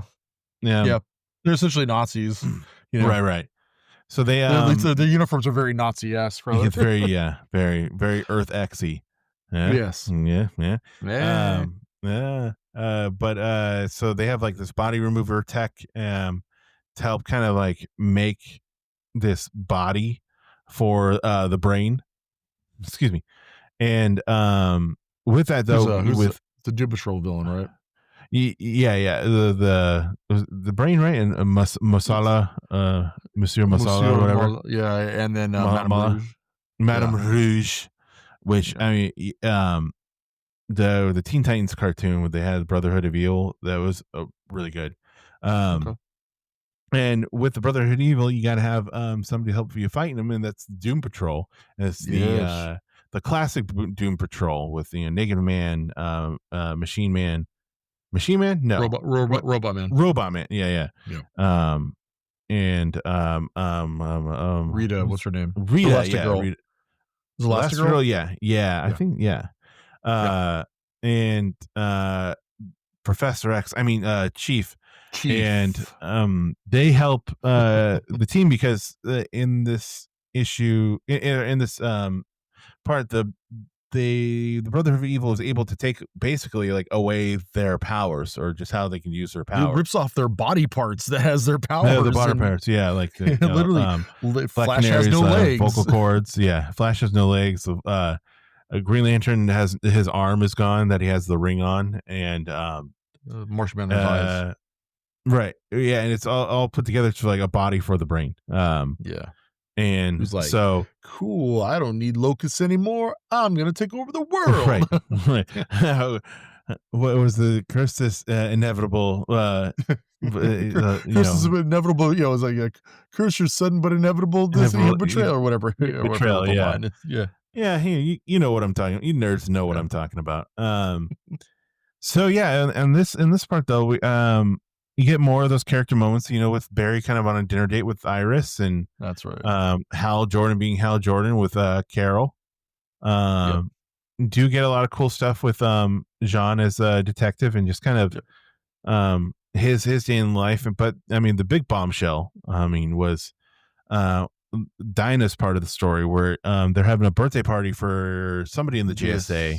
Yeah. And it's just like her mom is just like, you know what, we're having a party. This is good time as any to let you know. Tell you, I've had an affair. Yeah, with Uncle Ted. Like, wait, what? Yeah, exactly. That's what she said, and then went to the next. Like, it's like she's the mother of the year for timing right there. That was really good timing. Yeah, and we had the SeaWorld moment too that you were talking about, and but when all this was going on, though, again, Blue Beetle was captured by Locust, who the original Blue Beetle. Yeah, this is not Ted Cord. This is the Scarab Blue Beetle. Yeah. Well, and not the Jamie Reyes Scarab Beetle. Yeah, not the Jaime. Yeah. Or Jaime. Yeah, and they rip his arms off and put it on like this purple thing. It was like, I was like, damn. Well, and also like he passes out from pain, obviously. Pain, yeah. And then it's like, and then the arms that they grafted onto this purple body just like plasma, they just like fall apart. And then it's like, it's not, that's the one thing I will say as a critic. I'm like, it's never resolved. How did he get his arms back? Because you do see him later on during the attack when all the superheroes are under attack by the Appalachians. He's got his arms back and he's just swinging them. All I can figure is that, it's the same tech because maybe, because so what happens is Locust, uses the Brotherhood of Evil to attack this town, and they're just like literally plasma and pieces off these like poor citizens to create these like plasmoid monsters that are running amok. And like literally, people are like, I don't have an inside, I don't have an arm, I don't have legs, I don't have a Right. chest. It's like I don't have eyes, and it's just like what the. And so it's presumed that they all got those body parts back on them. I think like Chief, Yeah. aka Doom Patrol's Professor X, which technically it's Doom Patrol predates the X-Men, but that's a whole other topic. Um, he does say, "Oh yeah, luckily we had this device that we used back when with some, which I'm sure is an actual comic book that happened, knowing Mark Waid.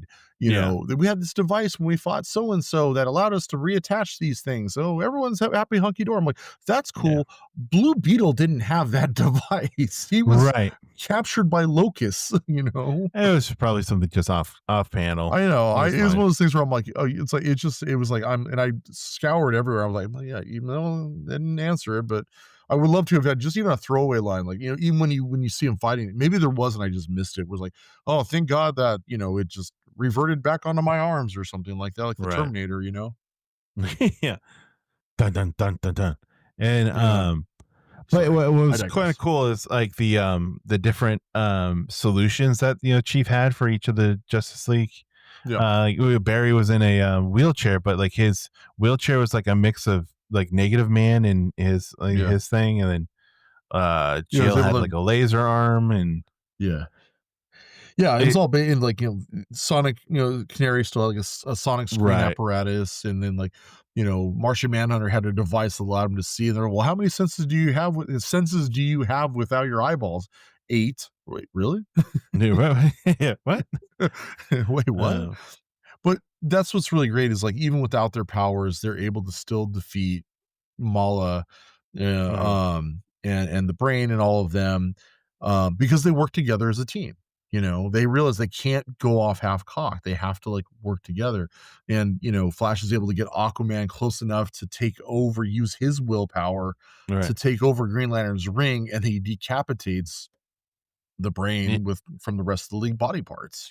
Well, yeah, it was just another version of what you were saying with the whole tree thing too. Yeah, Like yeah, it's the it's true. whole Yeah, different usage of that.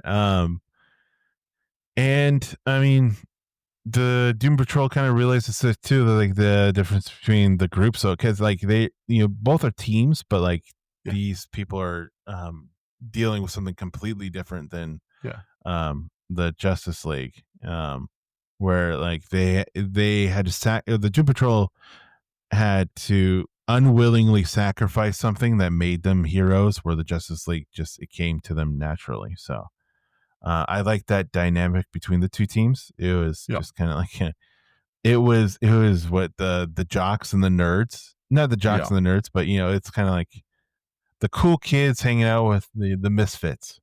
yeah. Well, yeah, and I think they even say at the end of it, it's like this is we had to have our lives taken away to become heroes. For the JLA, it came to them naturally. They Yeah, were born heroes. And like you just said, I think it's like it's the jock mentality versus the nerds or whatever. yeah. That leads us to the next third of the or quarter of the book, which is pretty quick actually. We get like a montage of the team's early adventures, which are probably again actual issues that took place in Justice League. Almost 99% sure I read some Mhm. of those. I'm like, oh yeah, these are definitely a one-page montage of what happened in a JLA or a Justice League of America book. They fight the Weapons Master, which doesn't go well until a certain Man of Steel arrives. Of course, he What kicks was him that? out. What The Man of Man of Steel? Steel? Oh, Superman. Oh, Superman. Got Yeah, yeah. He it. shows up to help them beat Weapons That Man of Master. Steel. That Man of Steel. And they're like, "Cool, hey man, you want to join the team?" And he's like, "I'm like super busy. He's like, oh, Yeah, I can't. I, I got this thing." And of I, course, that just pisses them off. And literally, like so much to the point where like Green Lantern grabs the chair that they had constructed for Superman and flings it out into space. yeah. Um, yeah. They also start to realize that the Appalachians, like, there's more going on with that, and they're like, "What the hell?" And Locust, there's something going on. And of course, at the end of the episode, we had mentioned this earlier, the episode, the issue, we Mhm. find out that the JLA realized that John has gone, aka Martian Manhunter has gone all Tower of Babel on them. He has Yeah. literally got files on every single member of the Justice, and not only just the Justice League, but every member, every superhero on the planet for all intents and purposes. They're like, why do you have these files? You're an alien and you've got files on us that could take us down? And of course, they understandably get pissed and try to capture him, and he's uses intangibility and vulnerability and jams. Yeah. Yeah, and it was foreshadowed too, in like in the beginning of Yes. the book too, with Applex, and like we had people placed in, Yes. and then also you see the characters that like there was the FAA Yeah, investigator or regulator. something, yeah, There's regulator or a something. yeah, there's the FAA regulator. There's a mailman there's a cop who keeps There's a cop, visiting yeah. Diana in her flower shop. There's the Coast Guard person who keeps visiting Aquaman, and I believe with Flash, who's the Flash person? Oh goodness, who is it? Crap, I Off forget. the top of my head, Doesn't yeah. matter. But you basically find out that John has been making fake identities to learn more about each one of them. And you're like, okay, why are you doing this, dude? And he's like, they attack him instantly. He's like, I'm out. Bye. And so this leads us into that issue 9 where like morale is now low and Locus has now begun to terraform the planet. Their master plan is now coming together. They're melting ice caps. They're causing deep water volcanoes. They're burning the atmosphere. And you find out that the reason they're doing this is because they basically want to turn the earth into a hospitable world that for essentially the Appalexans, because they're going to they're using all that body morphing technology that we saw earlier. They're going to use that to transform their bodies into superhumans that will only survive in this freaking crazy messed up world. Of course, the JLA without John are able to beat most of these things. They're able to stop like the ice caps from being melted. They're able to stop like an underwater, volcano or something from going off, Aquaman's help. But the third one is like, oh, they're literally setting the world on fire. There's being methane popped out, and they see John there, and like, oh, he's a part of it. He's a part of it. Yeah. And they attack him stupidly, not realizing that no, he was trying to stop. He's like, don't do this. And of course, they set the sky on fire, Yeah. Yeah, and, as and you do. as of course as you do, and to go back to the guy who John was the guy named like Paris Jackson or something. He was the guy in the lab with Barry at the beginning. Oh, really? That was his Yeah, partner or whatever? Oh, wow. yeah, Good on him. so Okay. yeah, so All right. There we espionage, go. Espionage. So that kind of like espionage. it's now, shit has hit the fan basically as the literally the sky is on fire. And as you know, John is susceptible to flames, which leads Yeah, us into the last third of the book. Um that's fourth the last quarter of the book. Thank you. Sorry. quarter of Last the book. quarter of Yeah. the book. Yeah. Uh, Look, go ahead. Go ahead. Sorry. no, no, no, no. I was just saying. Oh, did you have any This first thoughts on part. any of that? Or I'm sorry, before we get into that. No, no, no. I know. It was just it was the big twist of it of everything. Yeah. Because like, why is he? Even as a reader, you're like, why is he being the bad guy? Yeah. And also, John's you a kind good of guy. well, it was also kind of, if you think about it, it gives the readers prejudice a little bit, where it's like Mhm. the bad guys are aliens, Martian Manhunter's Yep. an alien, of course he's a Yep. bad. Like Yep. it kind of twists the readers, uh, just pre not prejudice, Pre but just preconceived, preconceived yeah, notions. notion. That's what, yeah. But yeah, Um and then let's bring this home. let's do it. What happens towards Land this the plane. yeah, yeah. So end of the story. What the would the just Locust attacks JLA and John flies in the machine, dismantles it. Mhm. You think he's dead. The rest of the league flies into the portal and attacks the Locust at their base. And also all the heroes, like everybody, Superman on down, have been rounded up and thrown into concentration camps. Yep. Everybody except the league. And while they're able to hold back and beat some Appalachians, they know they're going to need to break out some folks and Yep. to defeat this this big threat. And basically, this last issue was a no holds barred action of like all the heroes, kind of the world teaming up to defeat the threat. Mhm.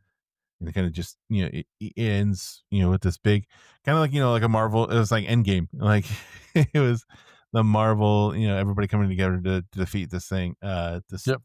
threat. Yeah, it's cool because you get the redemption of, John, you get the reason, "Why did you do this, John?" And he's like, Mm. "Look, I'm an alien, and y'all, most humans I have found to be xenophobic. Now you guys are the exception, but you still have an alien in your trophy case. Like, how can I trust you? I needed to know what this was." And a lot of them are like, "Okay, kinda." And then that's when Hal's like, I think it's Hal. Or no, it was Barry. Barry takes off his, I think it's Barry takes off Yeah, his it was armor, like, finally "You want us to trust? Here I am. My name is Barry Allen." You know? right, and Uh, I mean, again, this is all foreshadowed earlier in the issues too. There was a point where like GL was about to yeah, give away his yeah, secret identity, and that's when the whole bulb wrench was brought up. And then yeah, I think it was in that issue. There's this page of just Martian Manhunter looking at the yeah, alien in the glass. I think that it's at that moment it's when he was made his decision to do what he was yeah, doing. yeah. It's, yeah, and so, yeah, it makes, I, not that I'm saying, like, what he did was right, because actually what ends up happening is they're like, as they're fighting the Lapalexans, and like, oh, Flash is like, "I got it, I got it, I got it. We're gonna go get John's files, and we're gonna be able to use those to help save the day." And they get there, and they realize all the files have been stolen, presumably by Locusts and the Appalachians or whatever, and they've used that, and that's the files they've used, a la Tower of Babel, I to was about to say, capture yeah, all. Yep, to capture all the heroes from Superman on down, and they're all in this concentration camp. But luckily, they realize, the JLA realizes, hey, they're assuming they've read our files too, and they let themselves, quote unquote, get captured. It's like, oh well, we're capturing Green Lantern, we got to cover up his arms. We're capturing, Black Canary, we got to cover her mouth. We're capturing the Flash, we got to right. lock up his legs. Turns out they get into the concentration camps in these, lockups, and Hal has used his ring to disguise all of them, so they're using the wrong capture devices, and they're able to break free, and of course break free of Superman and the rest of the JSA and the Blackhawks and the Challengers of the Unknown and Blue Beetle. And basically, like you said, that leads to that no holds barred where everyone's just kicking ass and taking names, because like 7,000 Appalachians have tried to take, and it took all their effort just to be one or two of these, and there's 7,000 of them around this, around the world, and they're able to defeat them through, Yeah, smarts. Well, not from their smarts. smarts. Well, it's because, like, what happens is, one of the things we kind of skipped over was when Locust tries to start their invasion, they all die, and it's because they all get hit with this like neuro shock inhibitor thing. And so Vandal Mm, Savage has that, and he's going to use that again on the Appalachians. And John's like, "No, no, no, no. Basically, we don't trade in lives, very much like we don't do that." right. And he's able to rewire this like neuro device that was basically going to kill all of them, and instead send out like a telepathic agony wave that makes it unbearable for them to be on Earth. And they're like, "Oh, get the hell out of here." And then of course he's starting to falter, and the rest of the Justice League jump on him and like kind of use their telepathy, like they're all holding him and Mm. like reinforcing it. And it's very much that scene from what was it? Guardians of the Galaxy. I was Remember about to when say, they yeah, tried the to hold it? Guardians, yeah, the Yeah, Power they're Stone. holding the, yeah, exactly. And they're able to, like, on the Appalachians, like, the hell with this, we're out, we're out, we're out, Yeah, baby. And as I think John says best, we're not here about vengeance, we're here about justice. You know what I mean? yeah, just and Yeah. the telepathic agony. I think they're playing at the Troubadour this weekend. And so I mean, uh, stuff that stood out for me on this whole the ending and everything. I really love that page and it shows you how powerful the Green Lantern is when he's holding all the Yeah. countries together, or countries, all the Yeah. continents Continents. together with his ring, because they were trying to make a Pangea to basically Yeah. Yeah. eradicate everybody, and he's just Yeah. holding his Locust ring wanted to together. reverse continental drift to like Right, destroy all the cities. and he was able to just stop it, with his ring, which is it shows his And willpower, willpower. but also shows how powerful those rings are as well, That which was is one of the, crazy.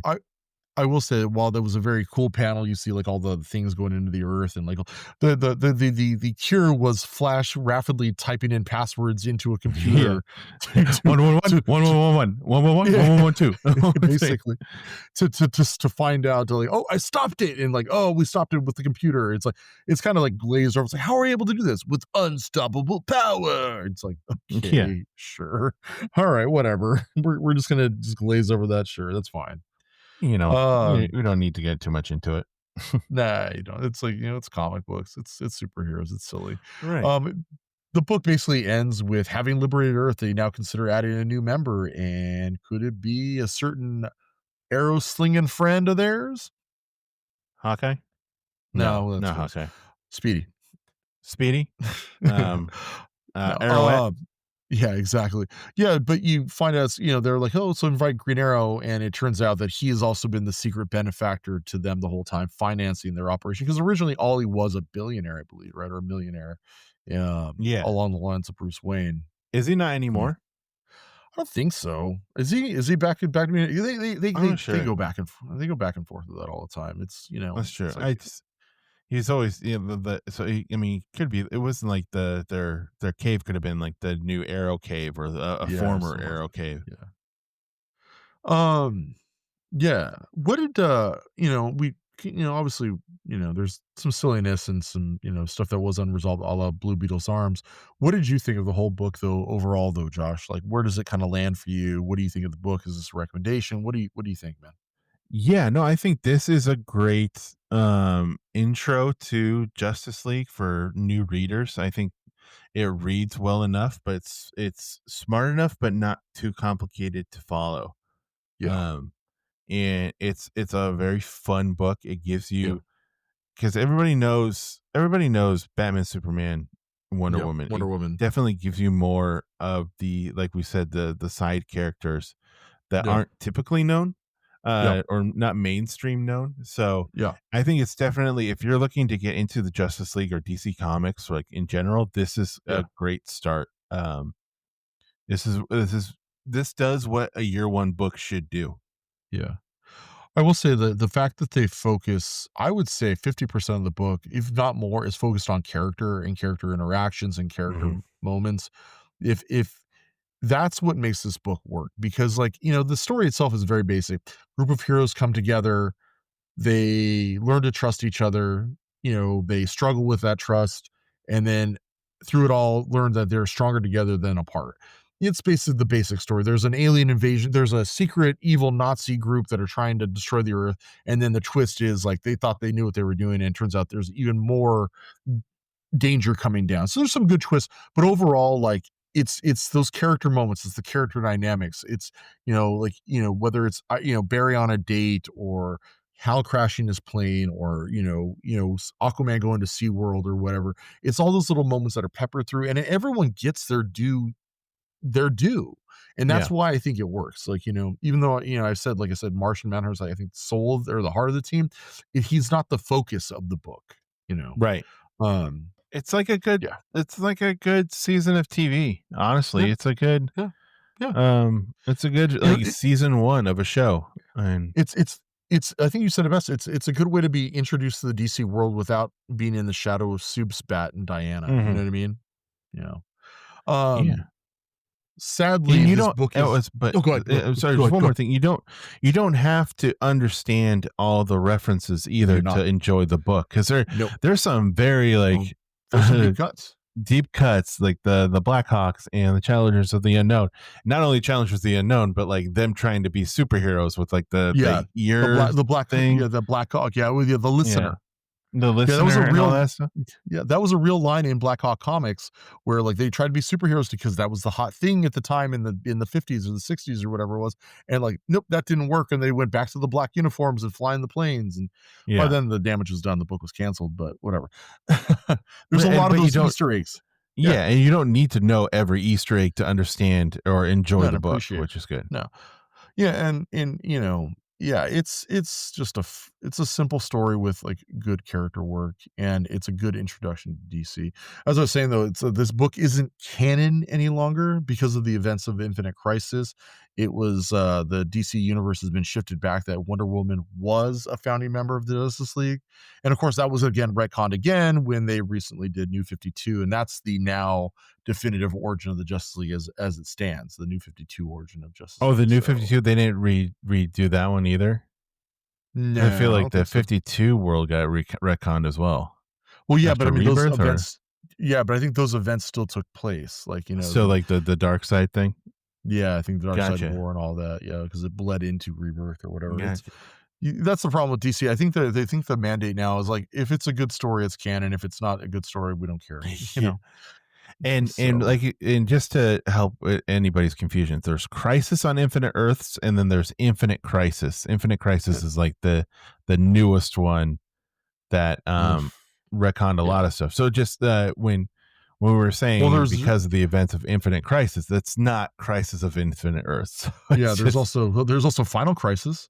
There's also Final Zero Hour. Crisis, Identity There's Crisis, there's New 52. There's, was Rebirth, it, what was the one that was in between New 52 and Rebirth? It was that weird one, not Conundrum, it was, Convergence. Convergence. Yeah. Um, Yeah, it's yeah, Zero DC has Hour. never There's yeah, like I said, yeah, yeah. DC's really had some problems. Um, so that all said, it sounds like we're giving this book an A minus, A It's a plus? fun Mark Waid book. It's Yep. definitely if you want to get introduced to DC, if you want to get introduced to Mark Waid, if you want to Yeah. get introduced into comic books, these are all great pathways to get you started. And Yeah. I just a yeah, I great don't one think to it's even his just listen to best our show about. DC book. I was gonna say, I don't think it's his best DC book, but I think it is, like I said, the book that converted me to reading DC, Mhm. if that makes sense. Yeah, but Or so case in point, like yeah, it's a yeah, good intro to yeah. this wonderful world of comic books. Well, let's do some similar reading. If you did like this book or are more interested in another book, what can fans look for, Josh? I think we mentioned it before, but if you like the Justice League stuff, definitely check out the Grant Morrison and Mark Waid runs of JLA, Hmm. especially Tower of Babel, especially Rock of Ages, like you were Yeah, saying. yeah, It's those are just fun JLA book reads. absolutely. And what? But there's a spiritual sequel though too, right? To JLA. Yeah, there's a spiritual sequel called Flashing Green Lantern: The Brave and the Bold. It's essentially the Mhm. same creative team with the exception of instead of Brian Augustine, it's Tom Pear, Mark Waid, Tom Pear, and then the artist is Barry Kitson.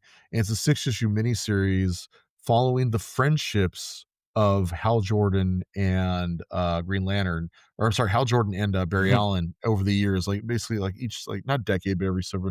I will say that was one thing I really did. Even I caught in the book. There's a joke where Hal and Barry are kind of becoming friendly, and I think his house is something to the effect. It was like, man, he's like, I have a feeling we're going to be friends for a long time, or for Oh like yeah, we're yeah. into our old age. And at that Right. time in the comic books, Barry Allen is dead and Hal Jordan is parallax and has gone crazy. So it was a nice little like, Oh, oh was that when he was paralyzed, or was he yeah, already yeah. dead? That's when he was. I think either that or he was already dead. But either way, it Yeah, doesn't so matter. yeah, Like he was like, right, or the it's like, spec oh, or something like that. yeah, Yeah. Spectre or whatever, which technically he was dead, but, Mhm. another one is, Kurt Busiek's Avengers run and his Astro City run, I think are really if you're into this kind of Mhm. era, I think those are both 2 books you should check out. Is there any other things that you had, Josh? Well, JLI, Keith Giffen's run on Mhm. that, that's always really good. Yeah. And if the JSA intrigued you, we would say check out Jeff Johns' JSA. Um, Mhm. there's that was a really fun story. Jeff Johns, Dave Goyer's JSA. It's a fun book, and then there's even some connections with like they bring in the Superman from Kingdom Come Oh, and nice. Oh, wow. Oh, Magog yeah, that's right, into that's right. that a little bit. Yeah, that's right, which I'm sure that's gonna be retconned again now that because, like, Mark Waid Already co-created that character with Oh, yeah, he did kind yeah, of already yeah, do with, that with World's World's Finest, right? Finest. Yeah, And speaking of World's that's right. Finest, I mean, also check out the current Justice League Unlimited book, which Mark Waid is writing, and it's really Mhm. good. Yep. And also definitely check out the Justice League cartoon. Okay. That Oh, yeah, yeah, yeah. that is something you should be watching if you haven't watched it yet. Well, eventually we'll do like one-off episodes. We'll do like a cartoon thing where it won't be a I part of could, it'll be under the We Got Issues branding, but it'll be like its own yeah. separate show. Get ready for a 4-hour show because we'll have to break down every episode because it's so good. These Especially episodes when you aren't long get into enough the as it unlimited is. stuff. Yeah, exactly. Because even like in the Justice League cartoon, they did a 2-parter episode where it was kind of a homage to the JSA. Where Nice. they had you probably saw it. It's when they had they go into this other It's another dimension. Earth, like another it's not Y- timeline or something like that? Yeah, it's the Earth or something like that, and then Yeah. these heroes. It's very like old school, like Silver Yeah, I think I Age. do remember that. Yeah, yeah, Yeah. yeah, yeah. Yeah, which is really good. And then also, go back on HBO Max and watch that Stargirl CW show. That one was very underrated and it was actually Okay. really good. Okay. It delved into JSA Mhm. and those teams like and they made Icicle cool, pun Okay. intended. Um but and they made Starboy cool and everything. So it's definitely it's worth the Actually watch. I actually wanna go back and read Starman, the James Robinson Starman book. I've really been Mhm. kind of itchy because they put out both, like, the whole thing is, like, 2 compendiums, so it's, like, Oh, 90 nice. issues altogether, but I wanna kinda go back and read those, but anyway. Speaking of reading, what is your weekly recommendation for this week or your Or recommendation just this week? would have been reading I with this team dynamic it kind of got me a little bit nostalgic, so I wanted to reread something that I was liking Mhm. and I think I'm going to be starting another Legion of Superheroes run, even though we just talked Okay. about it because the Mark Waid and the Kitson kind of got me and I started rereading the Legion of Superheroes, the Great Darkness Saga, which is kind Oh, of it's like when they a one of those Dark ultimate. Side returns and Yeah, kicks ass. exactly. Spoiler alert. Even though it's called the Darkness Saga, but yeah, uh, and it's very old. It's not very old, but it's an old story. Yeah, But it's an it's old a arc, yeah. yeah, it's one of those ultimate Legion stories. I mean, Yeah, it's it's it's kind it's of what so fun. yeah, yeah, yeah, yeah, it's so well regarded. That's cool. Good, What good, about good, good. yourself?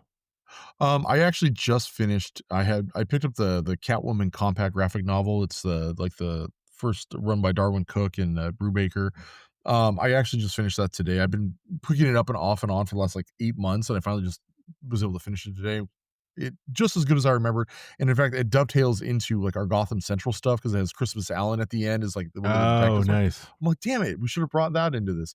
But the book I wanted to recommend that's more contemporary is a book called Feral by, Tony Fleeks and, Trish Forstner. They're the guys or folks who did, Triple F right there.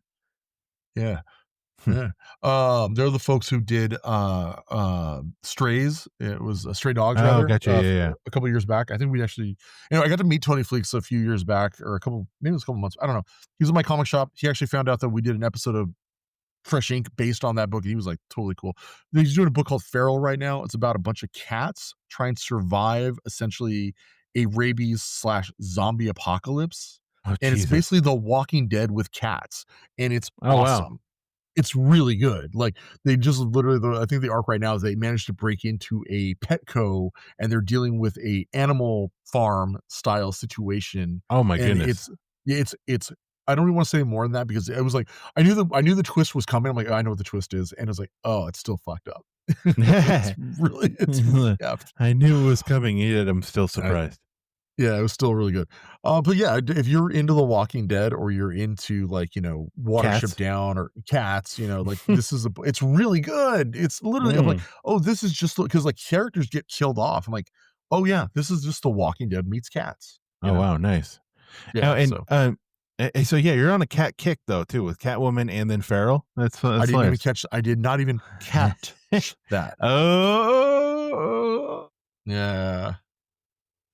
Okay. Yeah, I'm here Um, all week. wait, yeah, you read it with Oliver on your shoulder. Exactly. Um, and, and when you mentioned Darwin Cook, though, there's another, like, similar reading I think people should check out, and, again, Uh, we're gonna do an episode about this, but New Frontier, New I think Frontier. is very, like, I'm spiritual, like, adjacent to I this. It's so funny. I'm literally they put that as one of the compact graphic novels. So those Mhm. which $10. Okay, $10. That's 2 modern issues right now. And it's like instead it's like $10 for like all those A issues full in a little storyline. compact graphic novel. It's phenomenal. It is worth Mhm. your time. It is worth your money. The Catwoman is goes great. I'm reading like literally that's the one I'm reading next is DC's New Frontier. I literally got Yeah. through the first prologue in the book this morning. So anyway, God, that good book is stuff. so good. It's fun. It's great. It's great. That's like another 4-hour episode. Yep. But yeah, no, again, overall, great episode. There's some similar readings, some of our recommendations. And that I think we're kind of just wrapping it up. Is anything else that we want to mention that we've forgotten about JLA year one? Nope. Anything you want to, I mean, a lot of good fun. Read it for yourself and then see what other like Easter eggs we may have like glossed Yeah, over or miss. missed or Well, we definitely something. glossed over a lot. There's a lot. We It's actually very glossed dense. over. It's very dense. We glossed over a lot of the relationships. Like there's the whole Barry and Diana thing. There's not Yeah. Diana, but Dinah Dinah. thing. Yeah. Dinah, excuse me. There's the whole thing with his fiance. There's a whole there's a lot we skipped over. There's the whole thing with Ted Cord and Right. Snapper Carr and anyway. But we don't digress. Yeah. Be sure And to with that, subscribe and hit us up on the yeah, Instas. with that digression, yeah, thank you for listening. Yeah, please subscribe to us on whatever you're listening to this right now, and then also kind of hit us up on Blue Sky and Instagram, where we got issues and we got issues cast. Mhm. On we got issues on Blue Sky, we got issues cast on Instagram, and then you got the BComp on Blue Sky. I'm Blue Sky, yeah. And Although I think I'm gonna create an Instagram account. what? I think I'm gonna, yeah, I know. Although I gotta figure that out. I don't know if I want to, but we'll see. If you like this episode, please rate us 5 stars. Recommend us to all your friends. If you didn't like us, rate us 5 stars. Feel a review. Love it. Someone did. A few months If you back. didn't like Loved it. this, then who the hell do you think you are? You know, who do you think Uh, you are? You lit liquor. Um, if but you yeah, have something you want us to chat about, let us yeah, know. yeah, I know, right? I'm sorry, I got hot for a second. I'm sorry. Josh, do you want to tease up next next Yeah, week's or yeah. So, next podcast? yeah, so again, like Brian said, let us know what you want us to cover as extensively as we did this one. But next one, we did it's like how some actors kind of do like I do one movie for me, one for the studio, and then we did one Yeah. book for Brian with the Mark Waid book. Now we're doing one for me, and we're going to be talking about Marvel's Annihilation, the first one, because there's multiple Annihilations. We're talking about the first one. Conquest. Yeah, Okay. there's Conquest and all that stuff, but 2099. yeah, no. No one gives, but yeah, we're talking about Marvel Annihilation, which is we're finally talking about a Keith Giffen book. We've mentioned him many times on this Yeah. podcast, but now we're talking tack on the Keith Giffen book. This is a R.I.P.. book that but again, this is a book that essentially I don't if without this book we would not get the Guardians of the Galaxy movies. Yeah. I'm confident in saying that, but That's really it's good. also dropping this month as an epic collection, so you can get it yeah. out and then read it with us, and we're gonna break that down like we normally do.